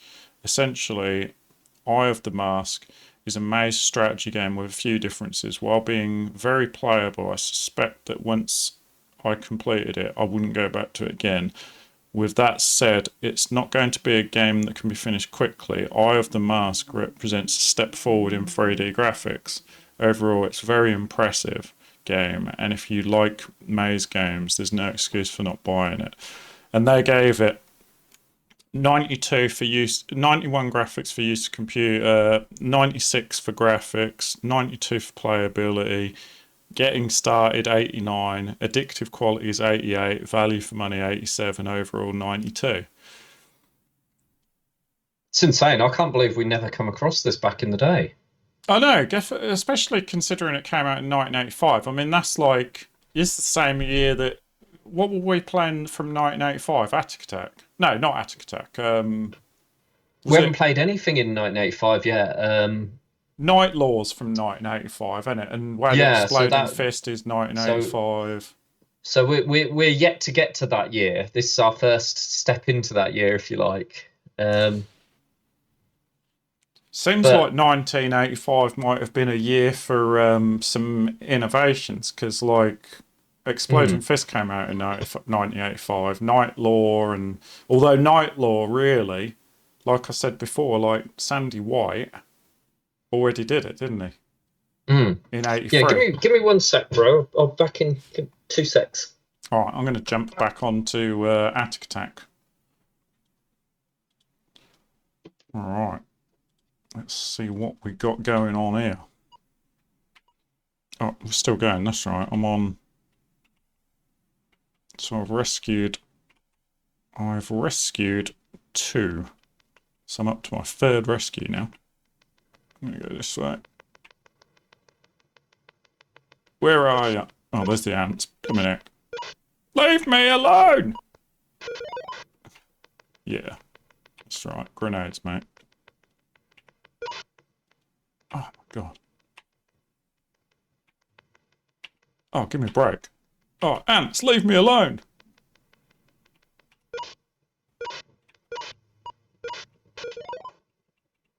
Oh, hang on. Jump up this wall. Oh my God. Oh my God. Oh my God! Frickin' ants! Leg it! Okay. Son of a guns.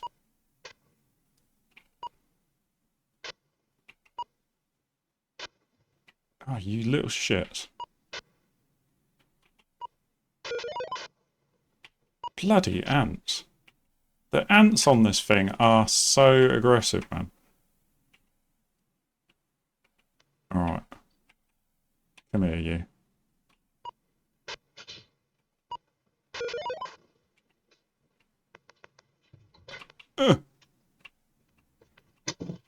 I'll tell you what. Oh, the ants on this thing are so aggressive, it's ridiculous. Yeah, so I did figure out whilst you was talking how to go in the other directions on the maze. It's just the usual terrible controls that he managed to put in all of his games, really, where it's just awkward to figure them out. I mean, it does seem, I would say, like these games are pretty amazing, but I would say that, like, in terms of controls, it's, like, probably the worst examples of games we've come across on the spectrum. Yeah, poor controls, but the games are extremely responsive. But they almost feel a little bit like tech demos to a certain extent. You know, even Ant Attack has a little bit of a feel of a tech demo where you kind of like exploring this sort of almost like someone's gone to you like, oh yeah, look, we could do a game sort of like this where it does this sort of thing, and then I do like, think it's the best out of those 3 though. Ant Attack, yeah. The other ones seem way more tech demo-y. Like that last one, like, just seems crazy. Yeah, very bizarre, but I'm very impressed by the technology of what he came up with to do that at the time is superb. Well, the other thing is like, you know, like again, it you know, it's like one of the things we were talking about before, like on off stream. Like, are you riding an ant? I think I am. Yeah. What the heck happened there? But like, what we were talking about off stream beforehand, like, you know, one of the things about like playing these games is like especially from an indie's point of view, like these games are wildly original. Like you just don't get like this caliber of original games anymore. You know what I mean?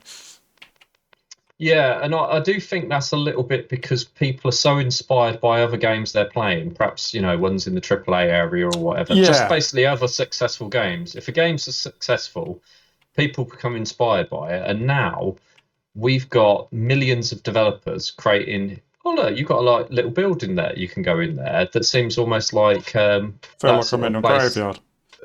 Yeah, a graveyard and a weird little building back there that you could jump up and go inside. Maybe like a church. That's weird.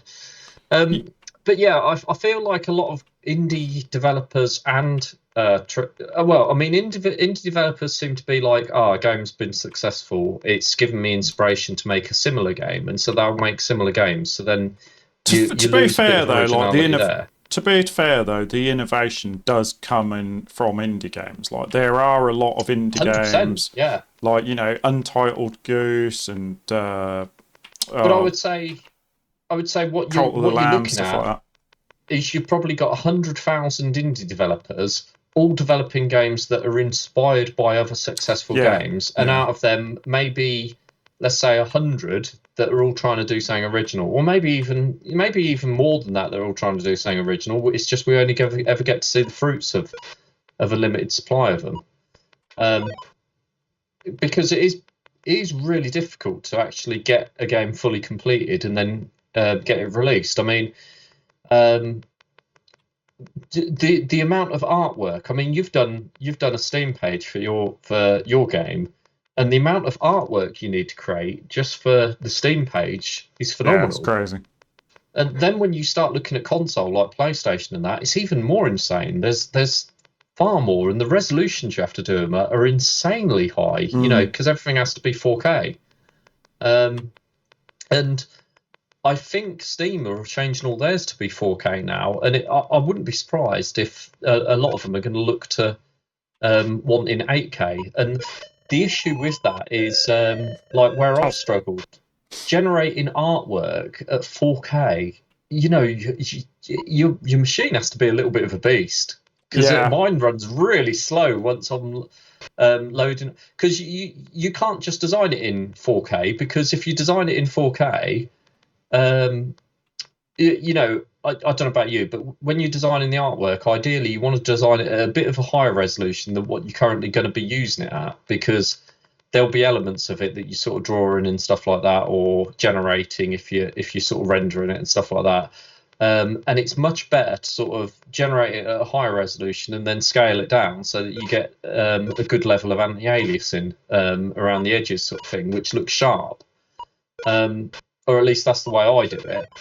And to then try and work at those higher resolutions is a complete nightmare, as far as your machine memory and stuff like that goes. Yeah, I mean, because I went to PAX this year, and like the main banner that you would have seen of my game, where it's like the poster the poster, that thing. Like I designed that at I think it's like 12,000 pixels wide. So like that's ridiculously high quality. The good thing about doing something at that sort of resolution is essentially you can print it out for anything you want. The resolution's so high, you can do whatever you want with it.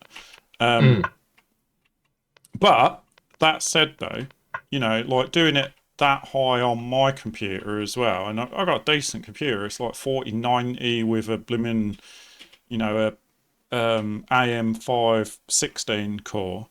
And even working on file at that size, it's like, it's not. It works okay, but you run out of memory and stuff still. Like it's still a challenge. So. But yeah, the originality of games around this period, I think, seemed a lot greater. I wonder whether or not it's because basically people were looking at games. They'd be like, oh yeah, Ant Attack's just come out. Oh, that's really good. I want to create something better than that and more original than that, as opposed to going, I want to create a game like that. Whereas there does seem to be a lot of, I want to create a game like that. And even AAA companies, you take AAA companies, right? What they do is they go, like take say for example, you got Call of Duty, right? Call of Duty, very popular and everything like that. and so a lot of other people are creating a first-person shooter that's similar to how Call of Duty is. And you know, that can be traced all the way back to Quake, obviously, and various other ones before that. But ultimately, as they became more and more successful, you know, Call of Duty makes billions.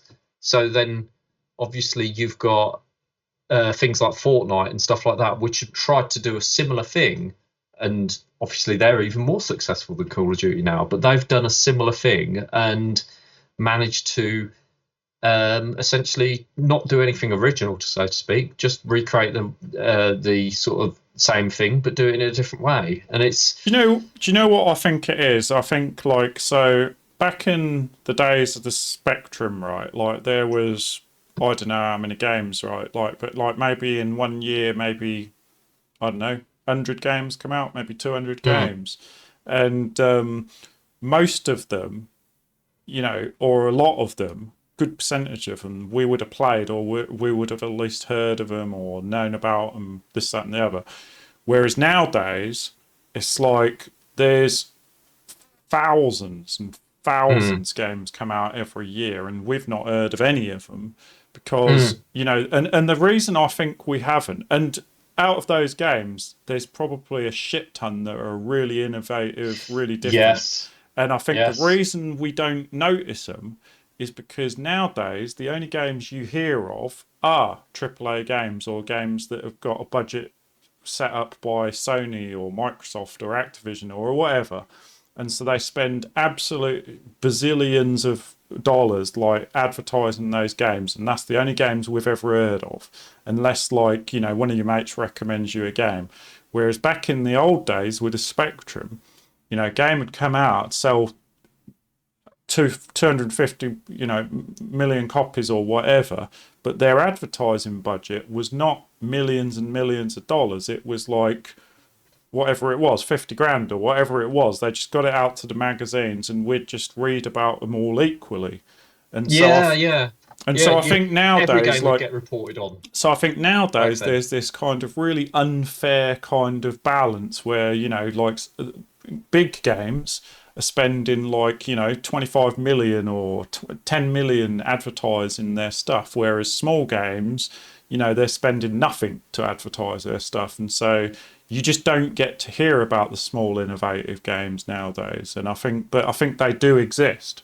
And I think, if Yeah, no, you anything, could be right. Yeah. they may well be more innovative games nowadays than there was back then, but we just don't, we've never heard of them. And so, Yeah, I mean, if you consider, because one of the things that I've noticed, and I bet a lot of indie developers have noticed this, is the power of the brand. And what I mean by that is, obviously, I built a beat 'em up that was an original idea, an original concept, everything like that. All the characters are original. It's just like completely out of my imagination as to what I would do in kind of thing. And so I generated it, and it's got this world, and obviously it's a beat 'em up, so it's similar to other beat 'em ups to a certain extent. You walk along and you beat up people, but mm, ultimately they're my own characters and everything like that. So then when I'm advertising that, I'm saying to people, "Oh yeah, here's this game. It is a beat 'em up where you can break environments and stuff like that, and that's where it's original." But ultimately, all I've got is an original idea that I'm pitching to people. And I'll give you an example of something that's comparative. Last year, a game came out, and it's GI Joe based beat 'em up, right? And everyone I know, reviews and everything like that, say it was the worst beat 'em up of 2024. Yet it sold phenomenally well. yeah, And I even think we from the talked about this outset, last they time. had a demo of it, and it was terrible. Mm. You could play the demo. Everyone was saying the demo was terrible, but so many people said, "Oh yeah, I'm buying it just because it's GI Joe." And Even better example, right? This year, Star Wars Outlaws came out, right? Like yeah, now, most people, most reviews of Star Wars Outlaws say it's pretty crap, or you know, it's mm, very average, and you know, and it's one of the, you know, it's one of the games that like is kind of contributing to like Ubisoft's demise, right? Because mm, like they keep doing really average games that nobody's interested in, and like, you know, that game in particular, that's a Star Wars game, so it's like mm, because it's Star Wars, it's almost too big to fail kind of thing. But it was a crap game. Nobody was interested, and generally speaking, like the consensus has been, what a waste of time, and what a letdown for Star Wars kind of thing. But it does kind of show you. It does, it just goes to show, like, and everybody knows this. It's like, if you put Star Wars on something, then people are going to be more interested in that than they would be, say, some game made by some newcomer or whatever that was amazing kind of thing. Do you know what I mean? Like, Yeah. like the Star Wars game's going to do way better even if it's crap. So yeah, it's like I sometimes wonder whether nowadays in the world we live in, people are so hypnotized by branding and stuff like that. I mean, funnily enough, my wife said to me the other day, because I was talking about the game that I'm going to do as a follow-up to We Could Be Heroes, and she said maybe you should just license something like just license, say, something like Big Trouble in Little China, or license Death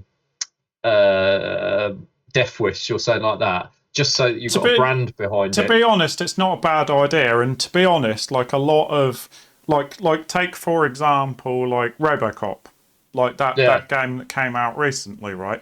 So that company, like AA company, I don't know how many people work there, maybe 30, 40 people, whatever. They're not by any means like a massive AAA company. But essentially what that company specialises in, like they've done RoboCop, they've done Terminator, they basically just license a thing and then make a game.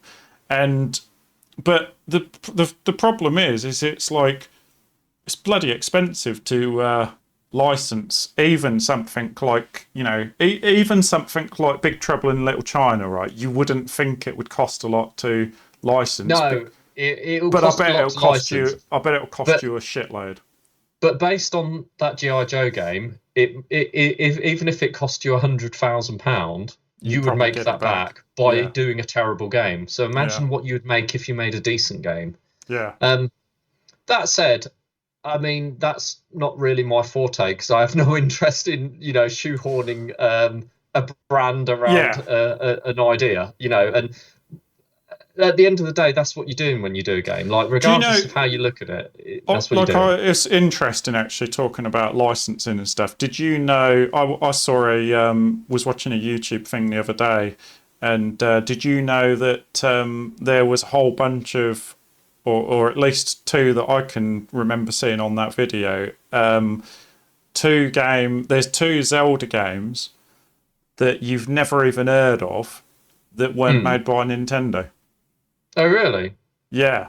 And so when Nintendo did the original Zelda, between that Zelda and Zelda 2, some other company made another Zelda that was an over-the-head top, with better graphics. It was kind of released on 3DO, I think it was, and it had full motion video, and actually had all the characters and stuff like as actors, and it was a Zelda game. Then there was another Zelda game, I think, that was completely different. Like, was a bit like it was a bit like Dragon's Lair, that Laserdisc version, but it was a Zelda game, but it wasn't even made by Nintendo. And so this was probably like in the days when Nintendo,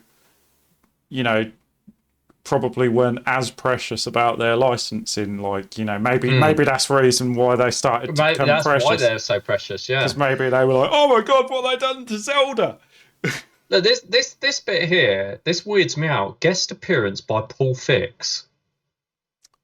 Yeah, how can you have a guest appearance in a game? What did he do? Hang on, let me see whether it actually mentioned, because I did see his name mentioned. Unfortunately, there isn't a lot of there's no Wikipedia for this, so let's see what. Hang on, let's see if any of these other ones have anything on this game. So yeah, look, I did work out how to go left and right, and it's a bit bizarre. Oh god, it's so hard to do. Oh, does it so you can go left and right on the actual tunnel? Yeah, you have to go right over to the right hand side and then run forward, and then it will go there.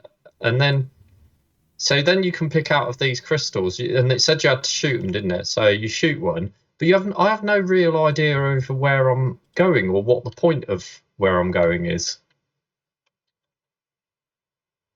Um, and it said about getting the robot parts, but I'm not really sure.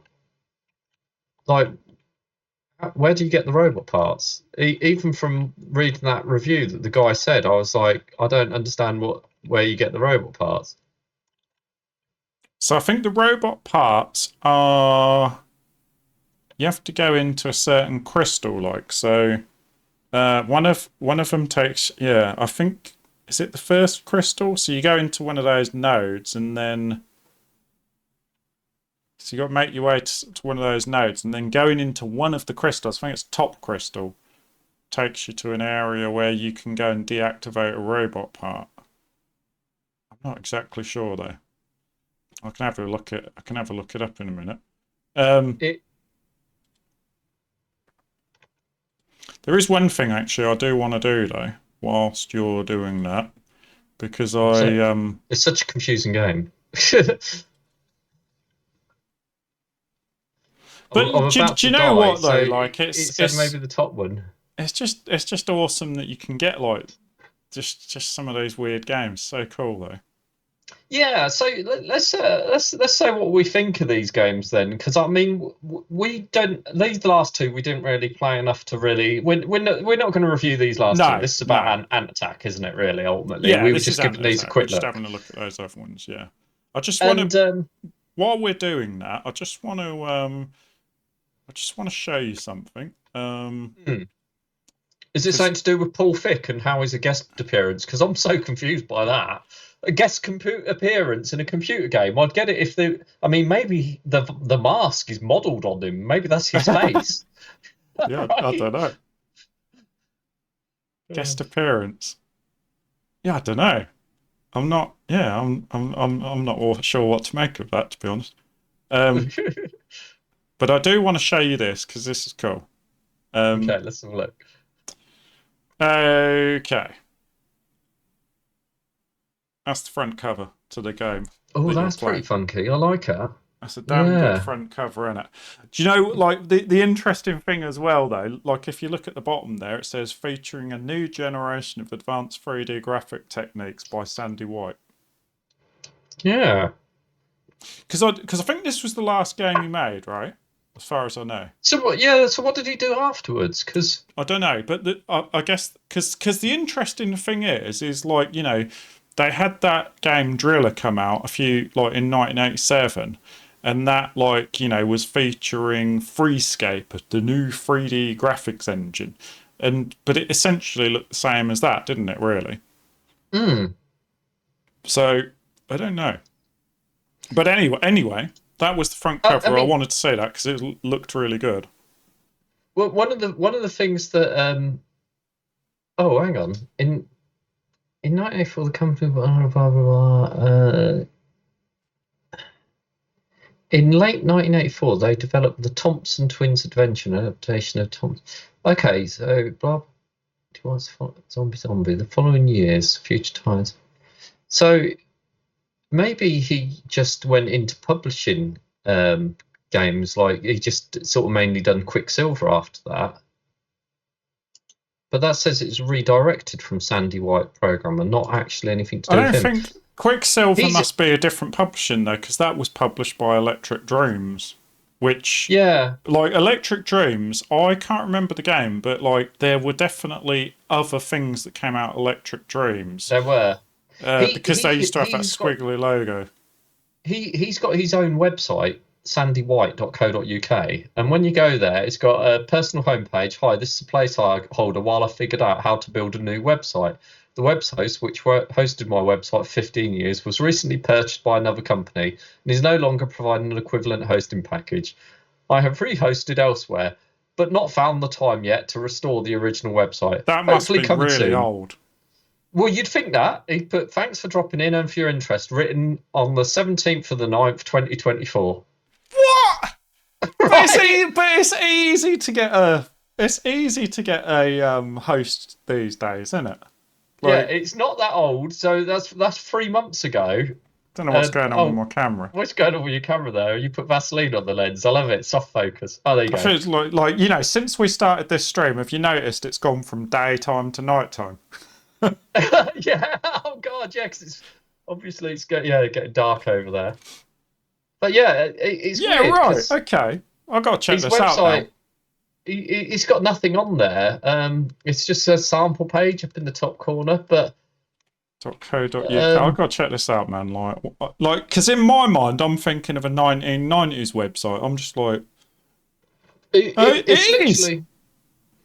It's so bizarre. He's put the thing, but then he hasn't done anything with it for 3 months, which is, I don't know, that seems Team. bizarre. Nothing. No, there's nothing. Hang on. It does have linked to Facebook. No. No, all the links just go back. And it's designed with WordPress. Yeah, and then the other ones go to sample pages, which is kind of a little bit bizarre. But presumably, if he's using the same URL, I'm just looking. Can I? Oh, I might be able to get a little bit of something.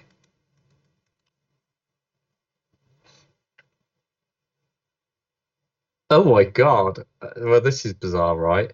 So you can use the Wayback Machine to look at what it looked like before, and it's it looks like it does look very much like a 90s designed website.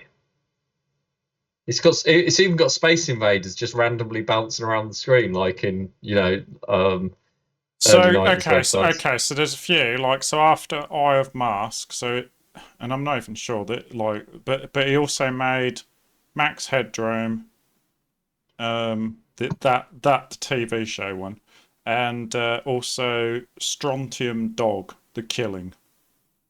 Wow. Two other ZX Spectrum games.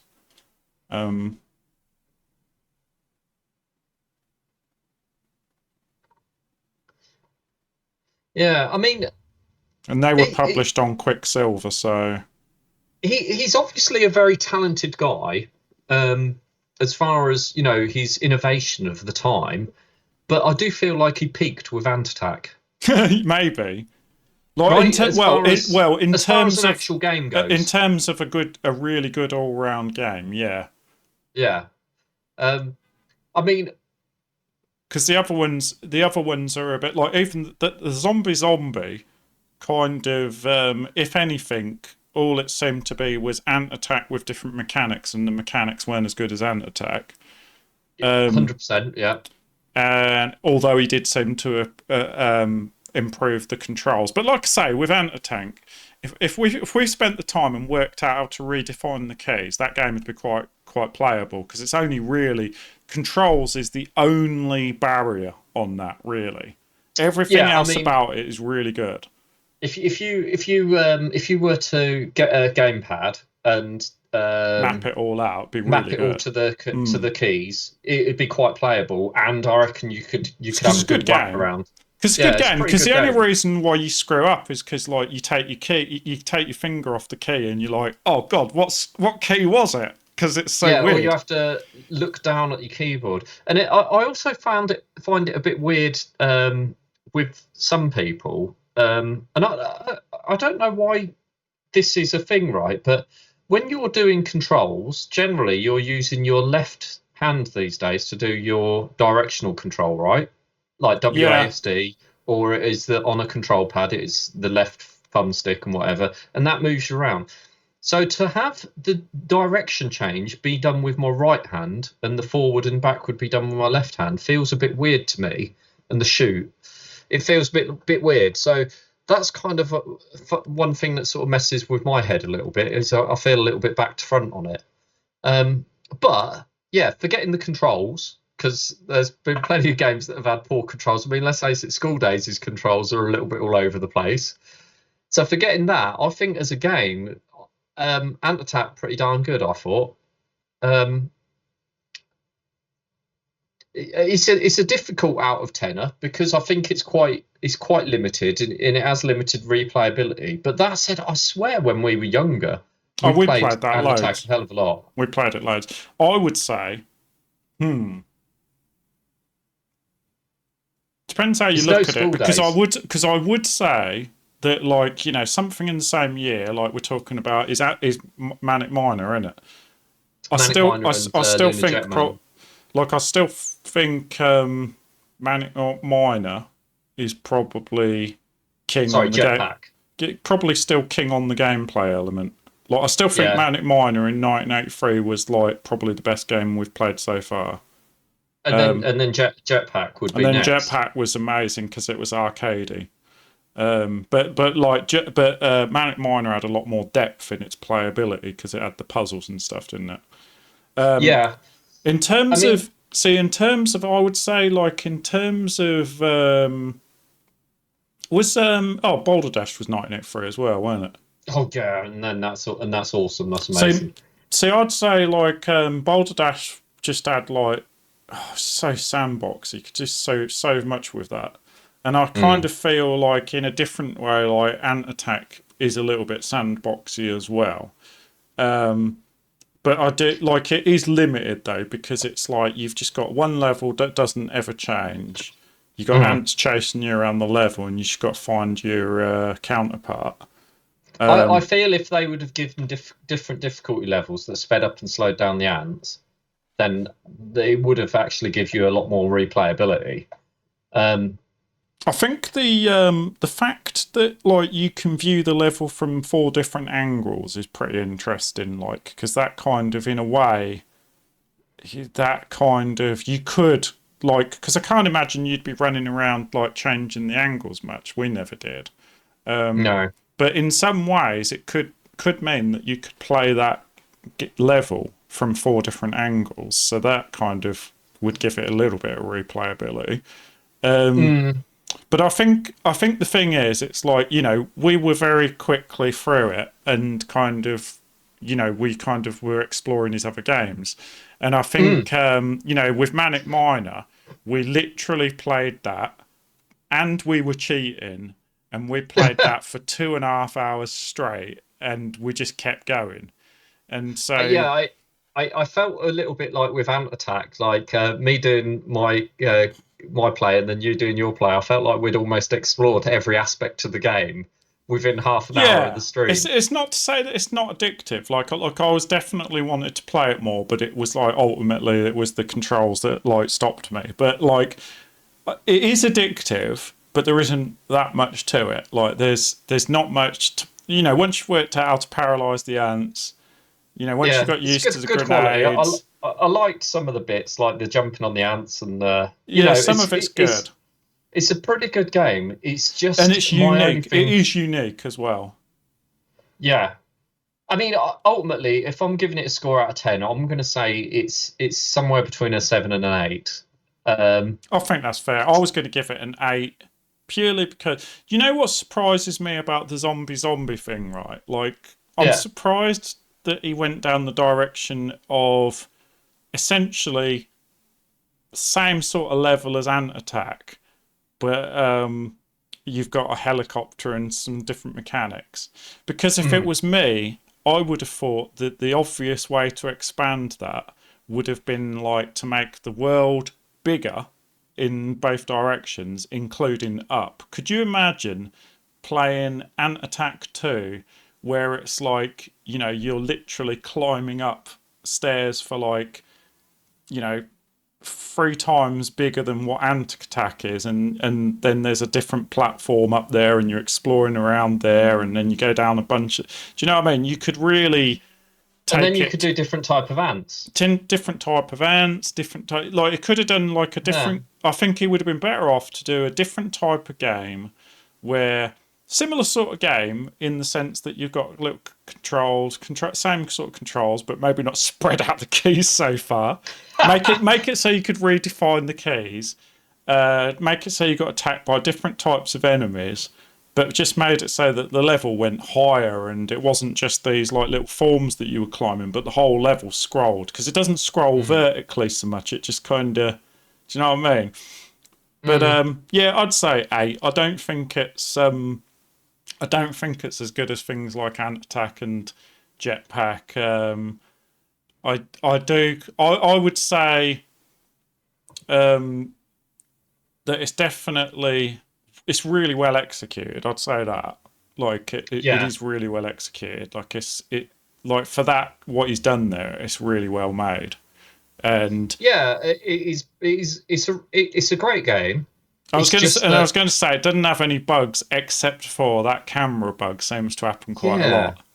Yeah, that camera bug was a weird one. There's a couple of other things as well, right? It's also known as hormigas, which I think is Spanish for ants, presumably. Because I sent you the other cover on thingy on Skype where it's got it with the word hormigas on it, and it's a different cover artwork. And I was confused as to why that was, what the hormigas was all about.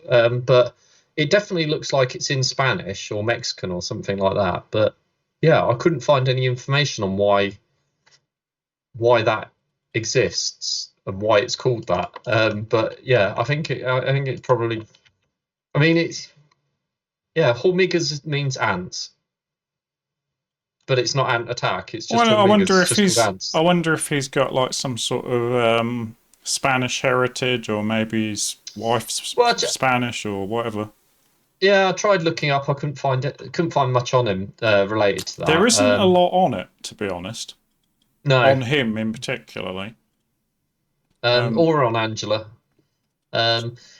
which is weird considering that what he created there as in both cases is quite unique. But yeah, I think a 7 or an 8 score is quite adapt. My logic for the 7 is this, right? If you consider it from going back and visiting games from the 1983 period. There you go. Hormigas. Oh yeah, there's the Hormigas. Released by and like for some reason something to do with Microbyte, another company again. Yeah. Spectrum 48 Y+2. Spectrum 48K Y+2.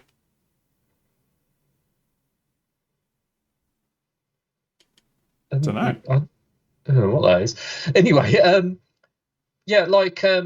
my logic behind the 7 score is just that, we were talking about if you're going back and visiting games from that year, how worth are they visiting? And I'm not saying that you shouldn't check out this game. I'm the same. But I'm the same. Like, I kind of think it's like this. It's not an essential checkout by a long shot. No, I would say it's like this. Go and check it out just because, like, one of the first 3D isometric games ever made of that type. And, obviously, like, it was kind of groundbreaking programming at the time, but it's not like, for me, it's not like worth visiting the same way like Manic Miner is. Do you reckon that was the first game that actually had cube graphics in it, like Minecraft style cube graphics? Yeah, no, because you had things like Qbert in the arcade. Oh yeah, you did, didn't you? Yeah. Like it would, like in actual fact, like he didn't invent isometrics. Isometrics was in the arcade. That was the first isometric game that was ever brought to home personal computers. Because I always felt Qbert, although it had the isometric cubes and stuff like that, it felt 2D. It felt very 2D as a game. Yeah, that's true. Because it was just the one screen, weren't it? Whereas and it was very symmetrical as 3D. Well. You play that and you feel like you're in a 3D world. So in Qbert, you can't go behind any of the objects. You can't clash into them from any angles or anything like that. It was almost like it was a 2D game that was just drawn to look 3D. Yeah. Similar to like back to school, what do you call it? School days, isn't it? Like it was 2D, 3D. Yeah. Whereas Ant Attack is actually logically a 3D game. It's got 3D logic in there where you can climb up things and then jump off of them and go underneath things. There's a lot of little front logic in there. I think it was very like, in terms of like the programming and the execution, it was really well done. But I think in terms of gameplay, like it was fairly typical of like really early Spectrum games where, you know, like you literally had one thing to do. Do you know what I mean? And you could argue, like on say something like Manic Miner, you've got one thing to do. You just got to get out the exit, right? But the thing is, with Manic Miner, there's so much puzzle solving, and there's so many ways to solve the puzzle, and there's a like, and it's so there's and a each lot. stage It's very hard, introduces but a new also element. like it's very hard, but also you've got so much control over the character, and so like if you get good at it, then it's not hard. Like you know, whereas with Ant Attack, it's hard. Like it's mostly hard because of the controls, and so. But it is a cute game, though. I mean, I think it's cute, and like the fact that you can choose boy or girl, that's pretty cool. I do think it is weird, like what you say, that he done Zombie. If he'd have done Ant Attack 2 and he'd have just made it better, Zombie to just me polished it seems up, it would have been awesome. Zombie to me seems like a waste of time in a way. It is. It's not like he took the original game and then made it better. He's just took the original game the and made it original different. game with some changes, and Yeah, and it wasn't good changes not necessarily either. for the better. It wasn't that good. Like, do you know what I mean? It's not like you know, the idea of leading zombies up the walls and dropping them to their death is not exactly. You didn't do it and go, wow, that's amazing. You do it and you go, why? Yeah. I mean, the other game though, like the other game's interesting. Like, it is a bit weird and confusing. Like, I think it's a really out there kind of game. It's definitely like, you know, it's not. I will say, gameplay wise, it's not. It's not It doesn't. Attack. No, it's not. I mean, it's responsive and it does respond to the controls and stuff like that, which is quite impressive considering how much is going on.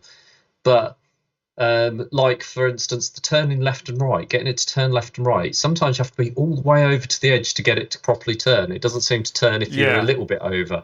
So I think it's there's a little a bit reason. inconsistent in the controls. I think there's a reason why when you type in games by Sandy White into the internet, the first thing it comes up with everywhere is Ant Attack. Yeah. Do you know what I mean? And like at the end of the day, that was his best game. Maybe not technically, but that was out of all of the games, that was the one that like that was his best game. Had the best gameplay and, you know, was the most fun. And ultimately, but let's face it, you know, that's what you try and do, isn't it? Yeah, if we were scoring them out of 10 from a point of technically how good is the game, then so far that's a 10, and that's the best game that we've had technically so far. It's way ahead of the other ones. Yeah. You know, I'm not saying that I'm not cheapening the other ones, but the other ones are games that I don't know whether I would say that if you've got the concept. So to be honest though, I don't know whether I would say that about Ant Attack, because I mean, like, you know, in my mind, I'm just saying for that year. Technically, for that that's year, probably definitely the most advanced game of that year. I can't think of any others of that year that were that advanced. Although I'd say Boulder Dash might be more advanced than that. Ooh, that's a good question. The only thing is, Ant Attack's got the fact that it's a 3D world. The fact that you can climb up stuff and then go under stuff. For sure. The collision detection and all of that is going to be quite complicated compared to a lot of other games. But Boulder Dash.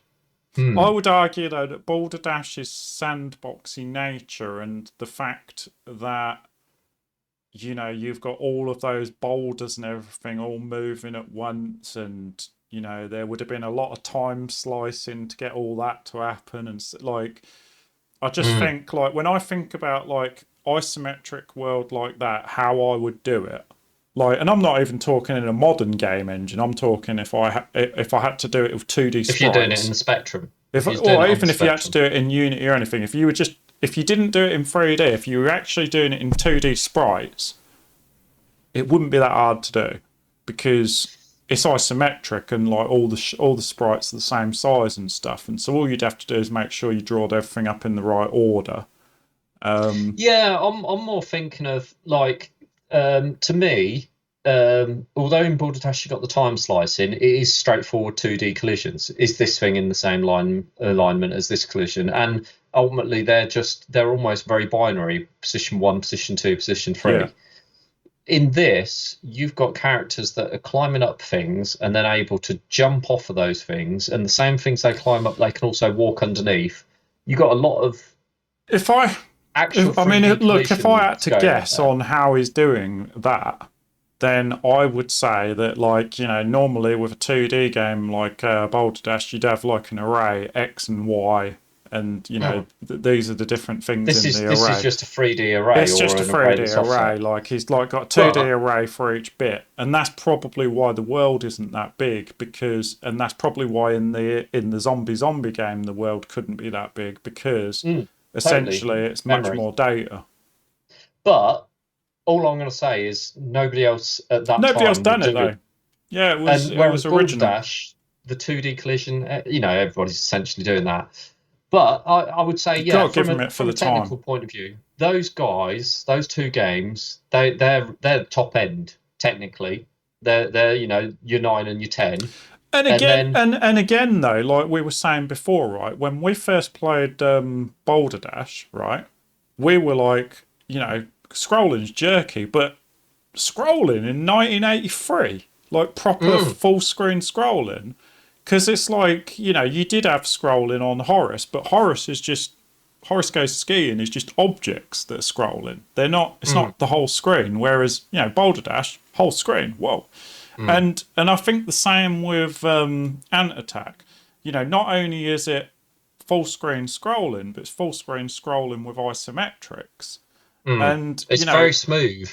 and as I sort of said before, it's like, you know, the reason why it's a bit smoother than say Boulder Dash is because essentially it's not the whole screen that's being scrolled. It is objects being scrolled in a way because, you know, the white parts of the screen are just background white and they're not scrolling. There's nothing going on. Yeah, So, it's just the impression that but it's the full still, screen. I mean, 1983 scrolling. Look at even things like look at say, you know, a typical kind of game at the end of 1983 that most people were doing would be like Bruce Lee, where it's like, and you know, that was even later on when you got to games like Exelon and Zynaps and some of these like bigger games that were bloody awesome, right? That we'll get to later. But even those games, like Exelon, hasn't got scrolling. It's flip screen. That was the majority of games on a Spectrum. Yeah, And so, you know, like 1983, scrolling in all directions, it is quite an achievement. Like I kind of definitely. and like say, I mean, like we used to like, you know, back you got to go back to when that came out as well. Back in them days, we played the shit out of Ant Attack. Yeah, we And did play it quite a lot. And if you'd have asked us back then, like, how much would you give it out of 10? Look, and to be honest, like, if you was to ask us back then, if, you know, like, we gave, like, Bruce Lee a more critical kind of mark nowadays because, you know, we're being a bit more objective nowadays. But if you'd have asked us back in the day, out of 10, how much would you give Bruce Lee? We probably would have gave it a 10 back in those days. I don't know, I mean, maybe we would have because Oh, it we was the loved first it. one that We we could loved play it. two-player at the same Yeah, time, we loved it and though. so We we so loved we it. no longer had to share, did we? I'm Yeah, I just think looking all at. of these games, like, you know, it'd be like they would have been really highly rated. Like there was very like I can't like can you think of a game on the Spectrum that when we got it, we played it, we were like, this is rubbish.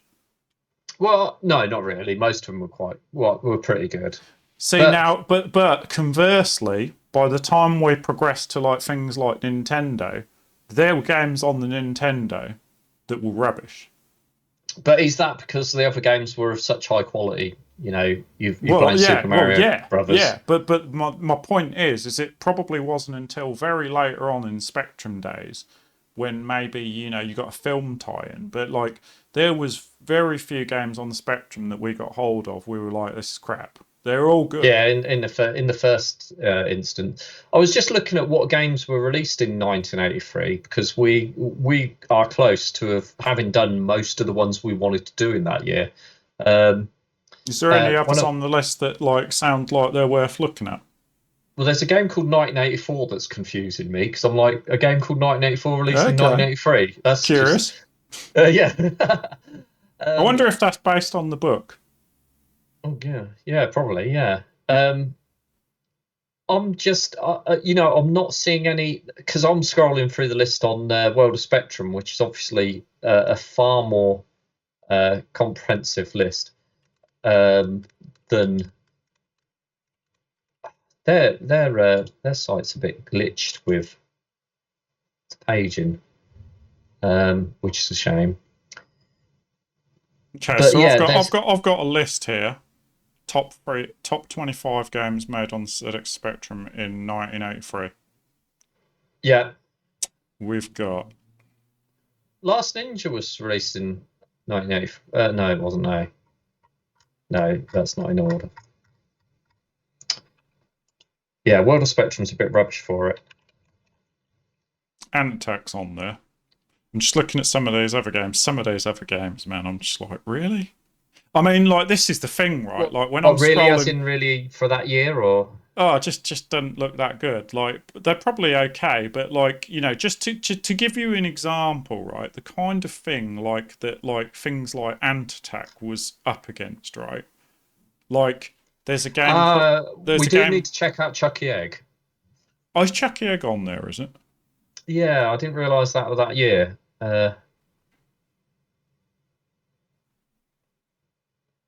my god, that was the year that Flight Simulation came out. I remember playing that.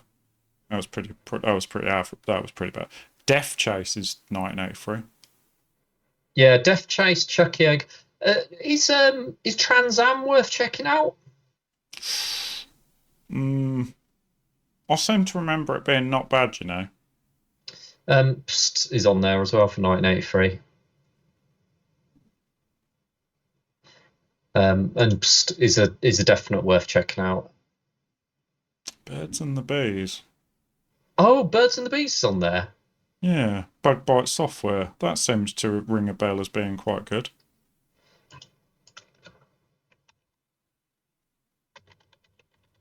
Birds and the Bees.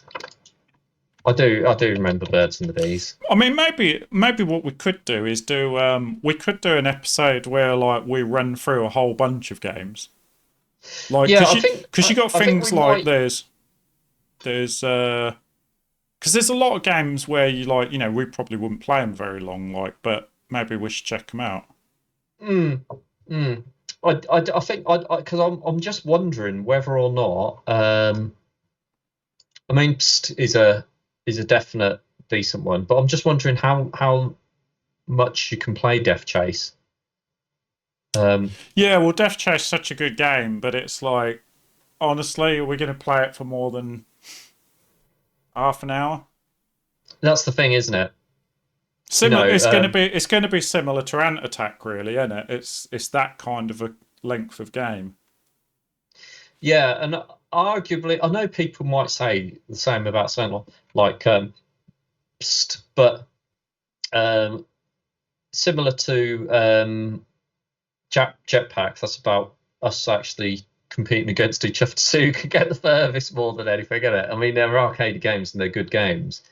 I think you have to play it a little bit to really give it a good view. But I think Death Chase is what it is, and I'm not saying it's a bad game or anything like that. Maybe I mean maybe like the thing is, I guess the thing is, it's like we don't have to do these things for like 2.5 hours every time. Like, so maybe Death Chase, if it ends up being a 45 minutes video of us playing Death Chase, maybe that's it.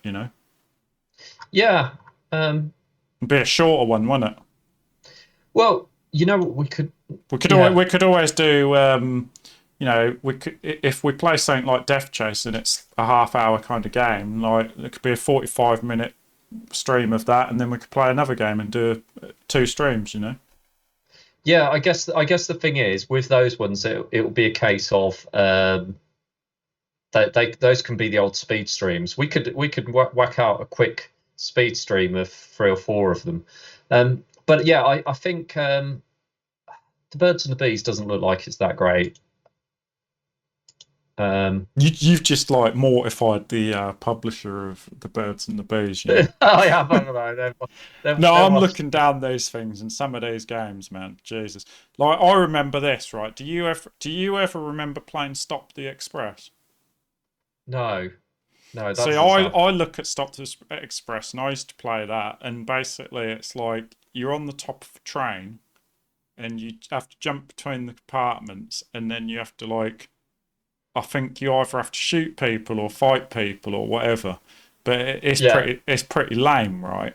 And Yeah. when that's the thing, when you look at those games, that's the majority of games that were released in 1983, and so things like Manic Miner and your Ant Attack and stuff were so monumentally ahead of their time compared to most of the other games in that time, because most of the other games in those years were kind of like Frogger, or something really, and not even a good version of Frogger. They were really kind of average, and so Yeah. like, and most of these games, looking at them, I remember playing 1 or 2 of them. Most of them we didn't even play because like you didn't, you know. Yeah. I mean, it's interesting because um, uh, some of the games we used to play, like you say, it's just of the time, it was as good as you got at that time. You basically you got some really good games, and then the ones in between was purely on board, and I've essentially got this game maybe cheap or whatever, or my friends lent it to me or whatever, which was quite a common thing to lend games around. Mm. So you just play it for a little bit because it was something new. And sometimes it was just it was just as much as that, but that doesn't necessarily mean you played it for a long time, but certain games you did. And Yeah, yeah. school days, Manic Miner and Jetpack, I remember us playing those quite a lot. I do remember playing Ant Attack quite a lot, but I also remember it not being played as much as those ones. I mean, in actual fact, I'm looking at this Birds and the Bees, and I seem to remember that being a little bit like psst kind of thing. Yeah, we did play Birds and the Bees. But It just wasn't. It just wasn't wasn't that as good. good. Same with Yeah. there's one I see on this list called Maze Death Race, and it's like a maze, and you've got a little car, and there's like oil slicks. Like I remember playing that, but I didn't play it for very long because it's like, you'd play it maybe for half hour, and you'd be like, yeah, that's cool. I'm gonna go and play Manic Miner. So it's like same with like I remember playing Combat Zone. Yeah, I remember that Maze Death Race. Yeah. Yeah, and Combat Zone 3D, right? Like Combat Zone 3D, that's what 3D games used to look like, right? Before, people like Sandy White did proper 3D, like. But that, it's just line art. It looks like Star Yeah, I Wars out remember the that as well. arcade. Yeah. So we played that, Yeah. but it's like all you do on that game is shoot tanks. That's it. And Yeah. so it's like, once you've played a game like Manic Miner or Ant Attack or whatever, shooting tanks over and over again, and that's it, is not really that fun. And like Death Race is a wicked game, and I'd say like, in terms of those kind of games where you're just driving along shooting stuff, it's one of the better ones, but it's like it's you're still doing the same thing just over and over and over. Yeah. Yeah. Yeah, I think with things like Death Race and stuff, those ones that are good, I think we'll just have to do a shorter stream because, you know, we'll just release 2 streams at the same time kind of thing, because it's kind of and they can, people can watch them separately or whatever. Yeah, I think so. I think so. I think that's a good idea. But yeah, it does kind of feel like 1983, other than doing some short streams on certain games. It does feel like 1983 we've kind of picked out all the gold, really. Yeah, I mean, definitely we need to check out as a sort of Because jetpack type that's one gonna because it's the follow up to that. yeah, and that's gonna Um, be a fairly short stream, I'd imagine. But yeah, I don't remember how long our stream oh, was for jetpack. Jetpack was like hour and a half. It was a shorter Okay, one. Yeah. So those kind of games, I think, like hour and a half. That's cool. Because there's as not much to them. I mean, someone's probably going to ask sooner or later why we skipped the Hobbit and didn't do the Hobbit. But to be honest, I don't think I'm Adventure that game, innit? interested in. Yeah, I'm not that interested in going back to the Hobbit. I know we did Valhalla, but Valhalla's different. Well, Valhalla's got yeah, a lot to it. yeah. The Hobbit's almost And just playing through a story. I will say, before my main man did like Way of the Exploding Fist, they did the Hobbit first. So Yeah, he's gonna be gutted. But what? Yeah, what do you do? yeah. It's one of those things. But we will do Way of the Exploding Fist because I was just looking at Spectrum Computing though, right? And they've got the best game of each year according to users of their site, right? That have been voted for. So they've put 1982, The Hobbit. I could see that. Okay, yeah, 1983, the year that we're currently kind of talking about. Manic Their Miner. one is Jetpack, which I'm Yeah, quite okay. surprised by. I mean, I do get it. It's because it's It slick, is isn't it? It's contender to be fast. best of the year, but Manic Miner, come I on. would say Manic Miner for me so far. I would agree. 1984, Daley Thompson's Decathlon. I could see that. That was a really good game. Yeah, although wasn't that the year of Jet Set Willy? Probably. And I would say Jet Set Willy is probably renowned as one of the best Spectrum games ever. 1985, though, Way the Exploding Fist, Of course. and the screenshot, it does look really good actually in the screenshot. And then we've got 1986 Trapdoor. Really? Hmm. Now That does surprise me, but it is a really good game. But it's just that yeah, I would have thought there would have been something else. yeah, I I'm didn't really looking realise forward that to that was Trapdoor. that popular. No, I didn't. Cool. 1987 Head Over Heels. So that kind of doesn't surprise me. Doesn't surprise me, but at the same time, to be honest, like I remember Head Over Heels, man. It was like, So frustrating. yeah, and wasn't Head Over Heels like Night Law? Yeah, yeah. And if I remember rightly, Head Over Heels was more frustrating than Night Law. It's like, And in fact, actually, wasn't like you were saying about Daley Thompson's Decathlon, wasn't Night Law was 1984 as well, wasn't it? I think it might have been, yeah. I'm not sure if Night Law was that year or whether or not that was Saberwolf year. But so then we've got 88. They've got Where Time Stood Still by Ocean, which I never played, but it looks like it might be worth checking out. 1989 is Reskate Oh, I don't think we were playing Spectrum games by Atlantida. then. No, no, a lot of these later ones we'd never played. Because Um, didn't Street Fighter come out in 1993 or something? Yeah, I think a lot of the ones after that period we're probably never going to play because at the end of the day, these early ones are the ones that mainly count. The ones after that, The you're really getting original into ones. yeah, and then you're getting into sort of the area where it's going to be ports of Amiga games Arcade and ports of conversions and all that. consoles. Yeah, and they're Because, worth like, checking to out. be We've got honest, to do a video where we're checking out Street Fighter and I'm Final Fight curious. and I'm curious. But at the end of the day, though, I mean, like, Street Fighter is going to be Super Nintendo, isn't it? That's the best version. well, so I did play the I've Mega Drive actually. version. Mm, And the Mega Drive version is a contender in a way because it's weirdly slightly different. But the Super Nintendo one for me is the better one because it's closer to the arcade. It's got it feels like the arcade. It's just the Mega Drive one's got this weird. It's slightly pacier, so it's slightly you know. But yeah, for me, it's definitely the Super Nintendo one. It's by a long shot. hang And on a I sec. did hear that the thingy one was good.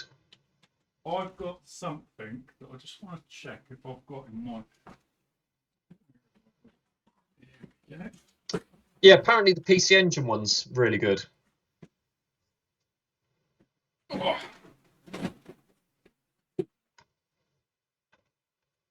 Well, see, it's funny.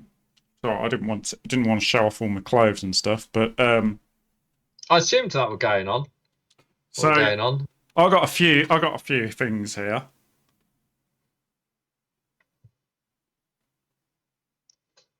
Oh, Splatterhouse, nice. I've got Bomberman, of course. Bomberman, yeah. The original was really good, and then they started going a bit crazy. Oh, Monsters! Oh my god! Hang on. We've got better than that, though. We've got better than that.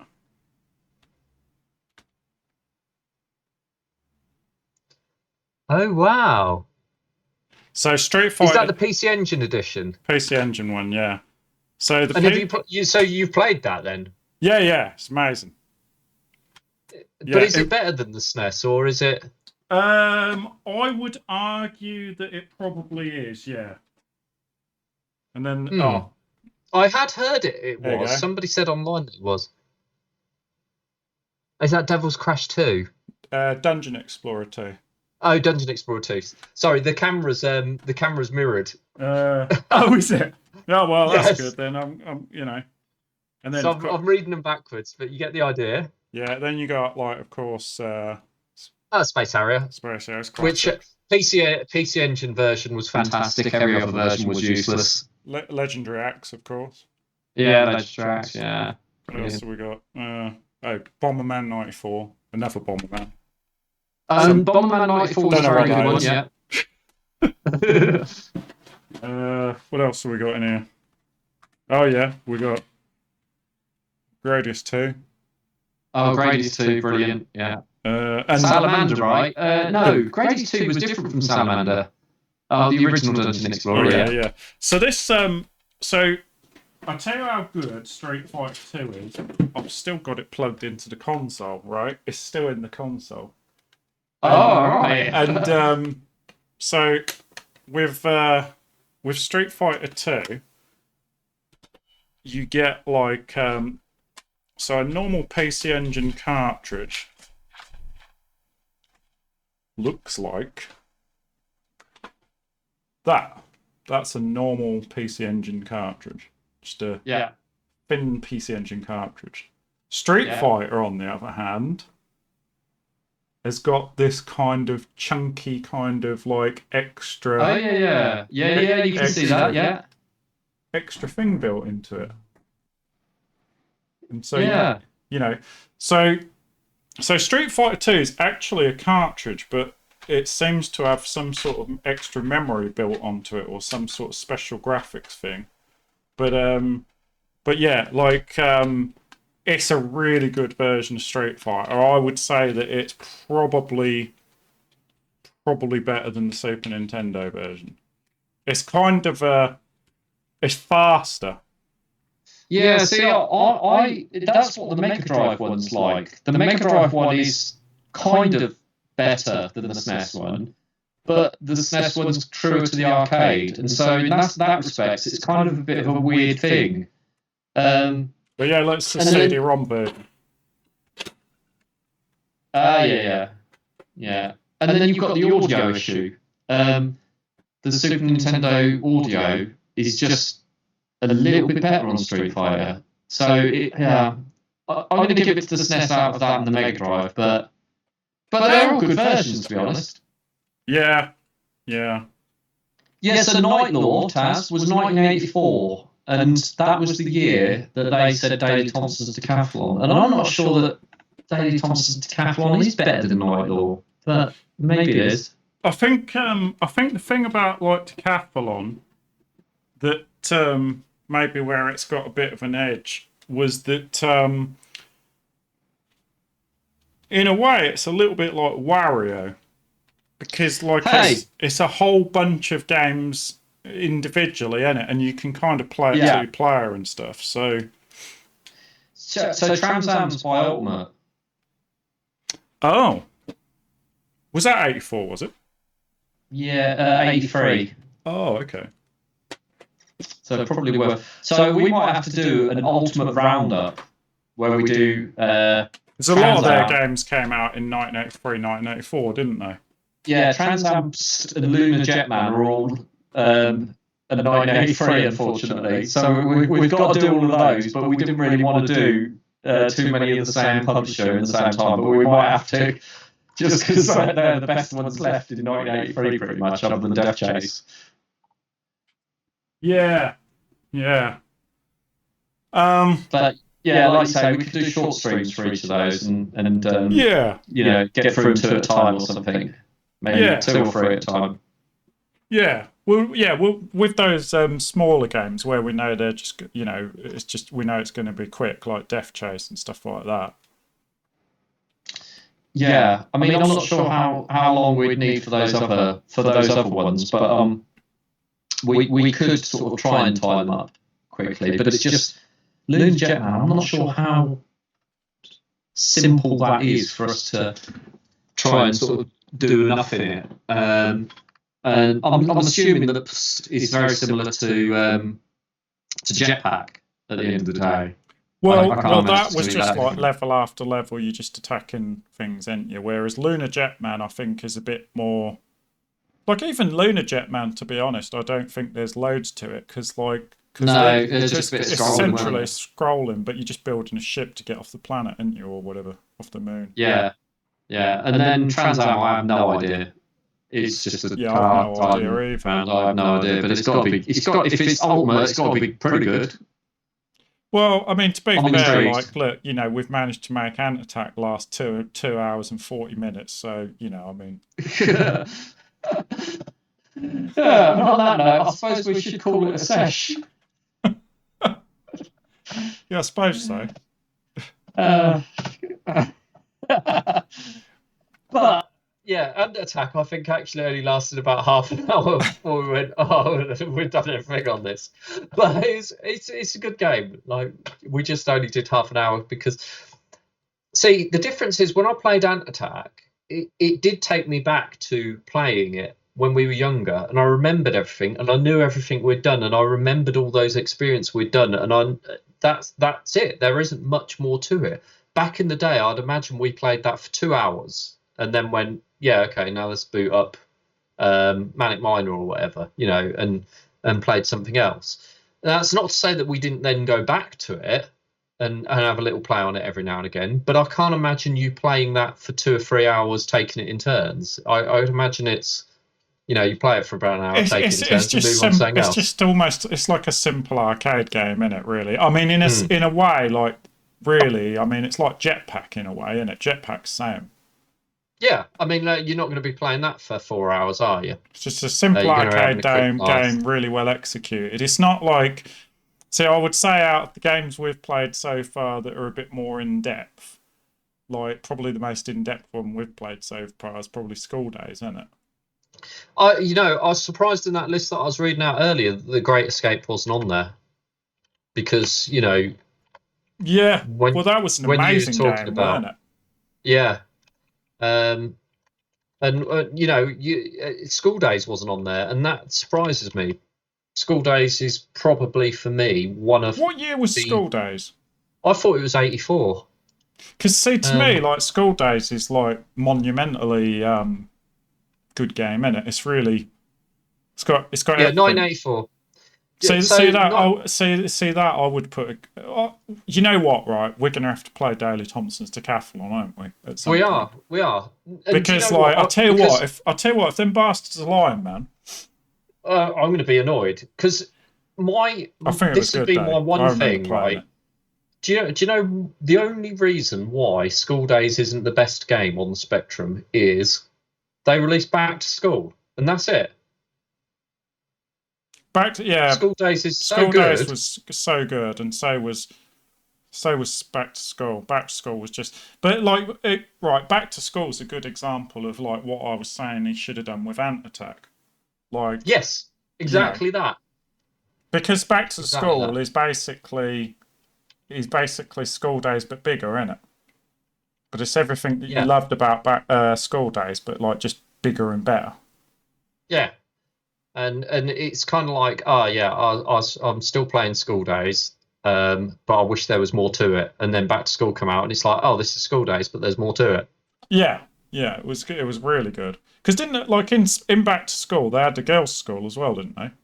Yeah. Yeah, you could run across the playground to the girls' school like Skyview. Yeah. Yeah. Yeah. Yeah, I'm looking forward to Back to School. I mean, I kind of wanted to. I kind of half thought about doing School Days and Back to School all in one go, but we'd have been going on for a long time. Well, School Days was like took a bit of time, didn't it? It was good. Yeah, yeah. I half thought about it just because I thought we could have done a quick look at School Days and then jumped straight into Back to School, but I thought it was worth. Yeah, no, I think it'd be good to revisit it though. Like knowing about like having already done School Days and then go to Back to School. Be really interesting to do, I reckon. Definitely. Yeah. Cool. Well, on that note, there it is. Hormigas. Hormigas. We're giving it a solid 7 out of 10 for if you wanted to revisit it. Solid 8 out of 10 for back in the day if you was playing it back then. But I think but for our new scoring system, I think a 7 is a good score. Oh, look, I didn't notice this. But worth checking out though, just for the originality of it. Yeah, and I didn't notice, but it's a Spectrum Classicos. It's Classicos Spectrum. Love it. And it's fantastic artwork. You got the other artwork as well. Hang on. Look, just flick between them quickly because this one here, you've got like they're different sizes, but like we can do this. We can do this quick. Here we go. Look, it's an interesting thing because they're almost the same. Concept, they are, aren't they? It's the same image. Completely different art. No, it's the same art, isn't it? Look. See, look. Is it though? Yeah, look. Ant going over the thing, and then you've got like some sort of thing, and the girl and the boy, right?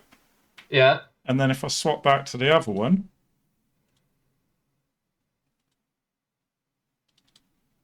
there it is. Same art. Yeah, it is the same. It's the same. They've just kind of like they've made this one smoother. No, I think it's because that one there is very low resolution, and it's been post-processed to be more.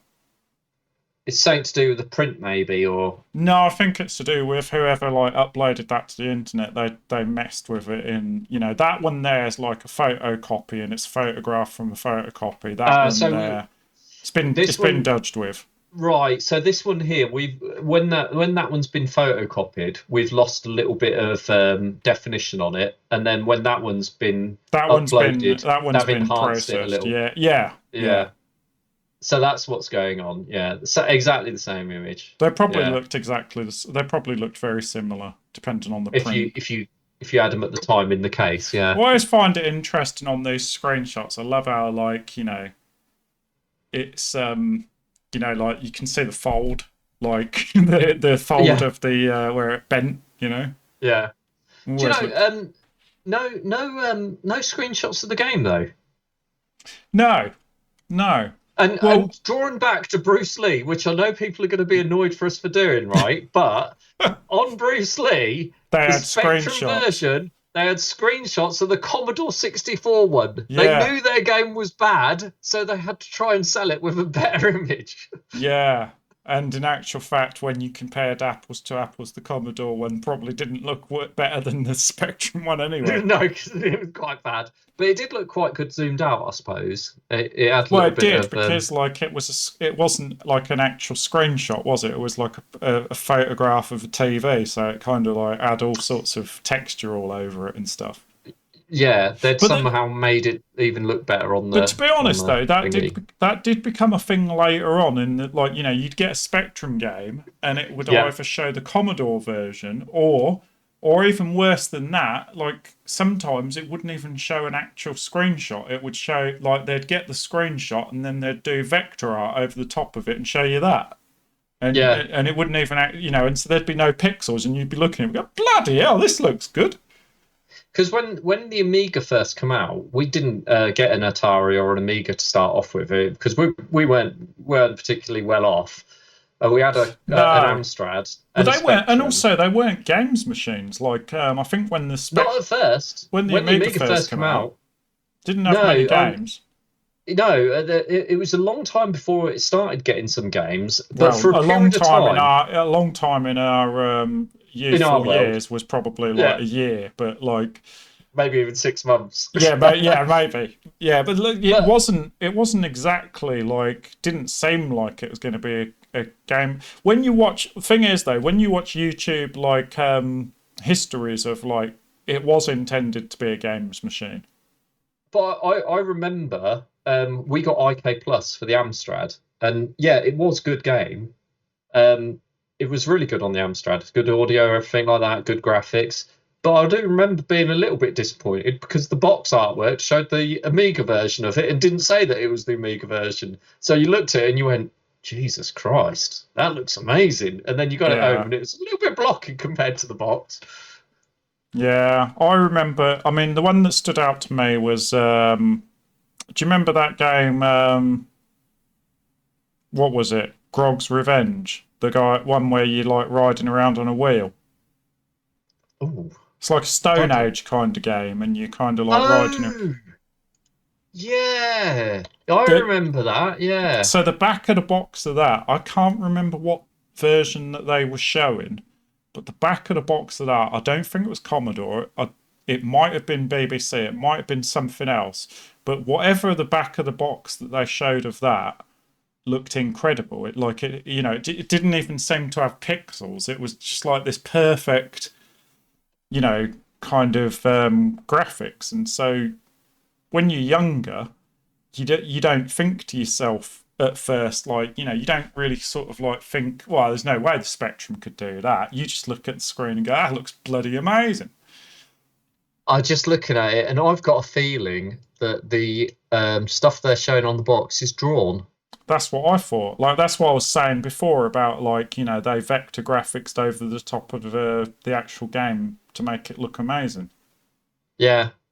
It just looks terrible. It doesn't look like a computer, right? It looks too good. So yeah, I mean, but like that's the equivalent of nowadays when they show you some cinematic on a trailer for some game, right? And it's pre-rendered. And like that's become like a bit of a non-thing nowadays because games look pretty good anyway and nobody cares anyway. But it's like, you go back to, what was it, like, 2000s maybe, there was a lot of games where like they'd show like some pre-rendered thing and like you just, when they first started doing that, everybody was like, whoa, this looks amazing, and then the game was crap. And so nowadays it's not so bad because everybody just knows it's a trailer, and also, you wouldn't even think, what gameplay looks like anyway, and you would, even if you saw one of those cinematics, you wouldn't want it to be like that anyway, because like that's not playing a game, is it? It's like a cinematic. So it's kind of, but yeah, like that's an early version of that type of thing where they got to the point where they're actually drawing screenshots of the game instead of actually showing a screenshot of the game. Because terrible. It is, because I always was like, what version is that? And I assumed it was the Commodore, and then you play the Commodore one, you're like, yes, nowhere near as that good as that. And so, and then eventually you'd look up which versions were which, and you'd be like, oh right, there is nothing. Yeah, because no matter how much no matter how much people really sort of said the Commodore had really good graphics and stuff like that, it was generally quite blocky, and the colours were generally not particularly great colours. Like to me, the Amstrad had more vibrant colours. There were certain games. It worked for. Like for instance, one of the games which I think had the best graphics on Commodore was Uridium. Yeah. Like Uridium, the game was designed around they didn't try to replicate something else. They designed it around the limitations of the system. And So it was Uridium also because like the ship that kind of was like drawn like with laser guns pointing out like that. So it kind of like because all the graphics on the Commodore, like the pixels were like twice as wide kind of thing. So for a lot of characters and that, it looks stupid. But for Uridium, the ship was like this shape, when it was like a block like that, and it had like laser guns shooting out like that. So it didn't It look was designed to it didn't fit look blocky. the limitations. And then because like you had all of the stars and stuff moving in the background, it just looked amazing. So They've certain done a great games, job of that. yeah, they did. But yeah, Well, we should end it there, shouldn't we? I'm sure we're hitting up to the 3-hour mark, and we've got 5 minutes exactly to go. nice. Well, let's end it there before we hit our first 3-hour mark, because we should do that on one so it looks more impressive. Look, all I can say is this, right? That's all I can say. Do you know what I mean? It's just one of those things. Well, are you humming along to it? I was, yeah. Why not? Well, it's just that I didn't think you could hear it. I can't hear it. I just remember the tune.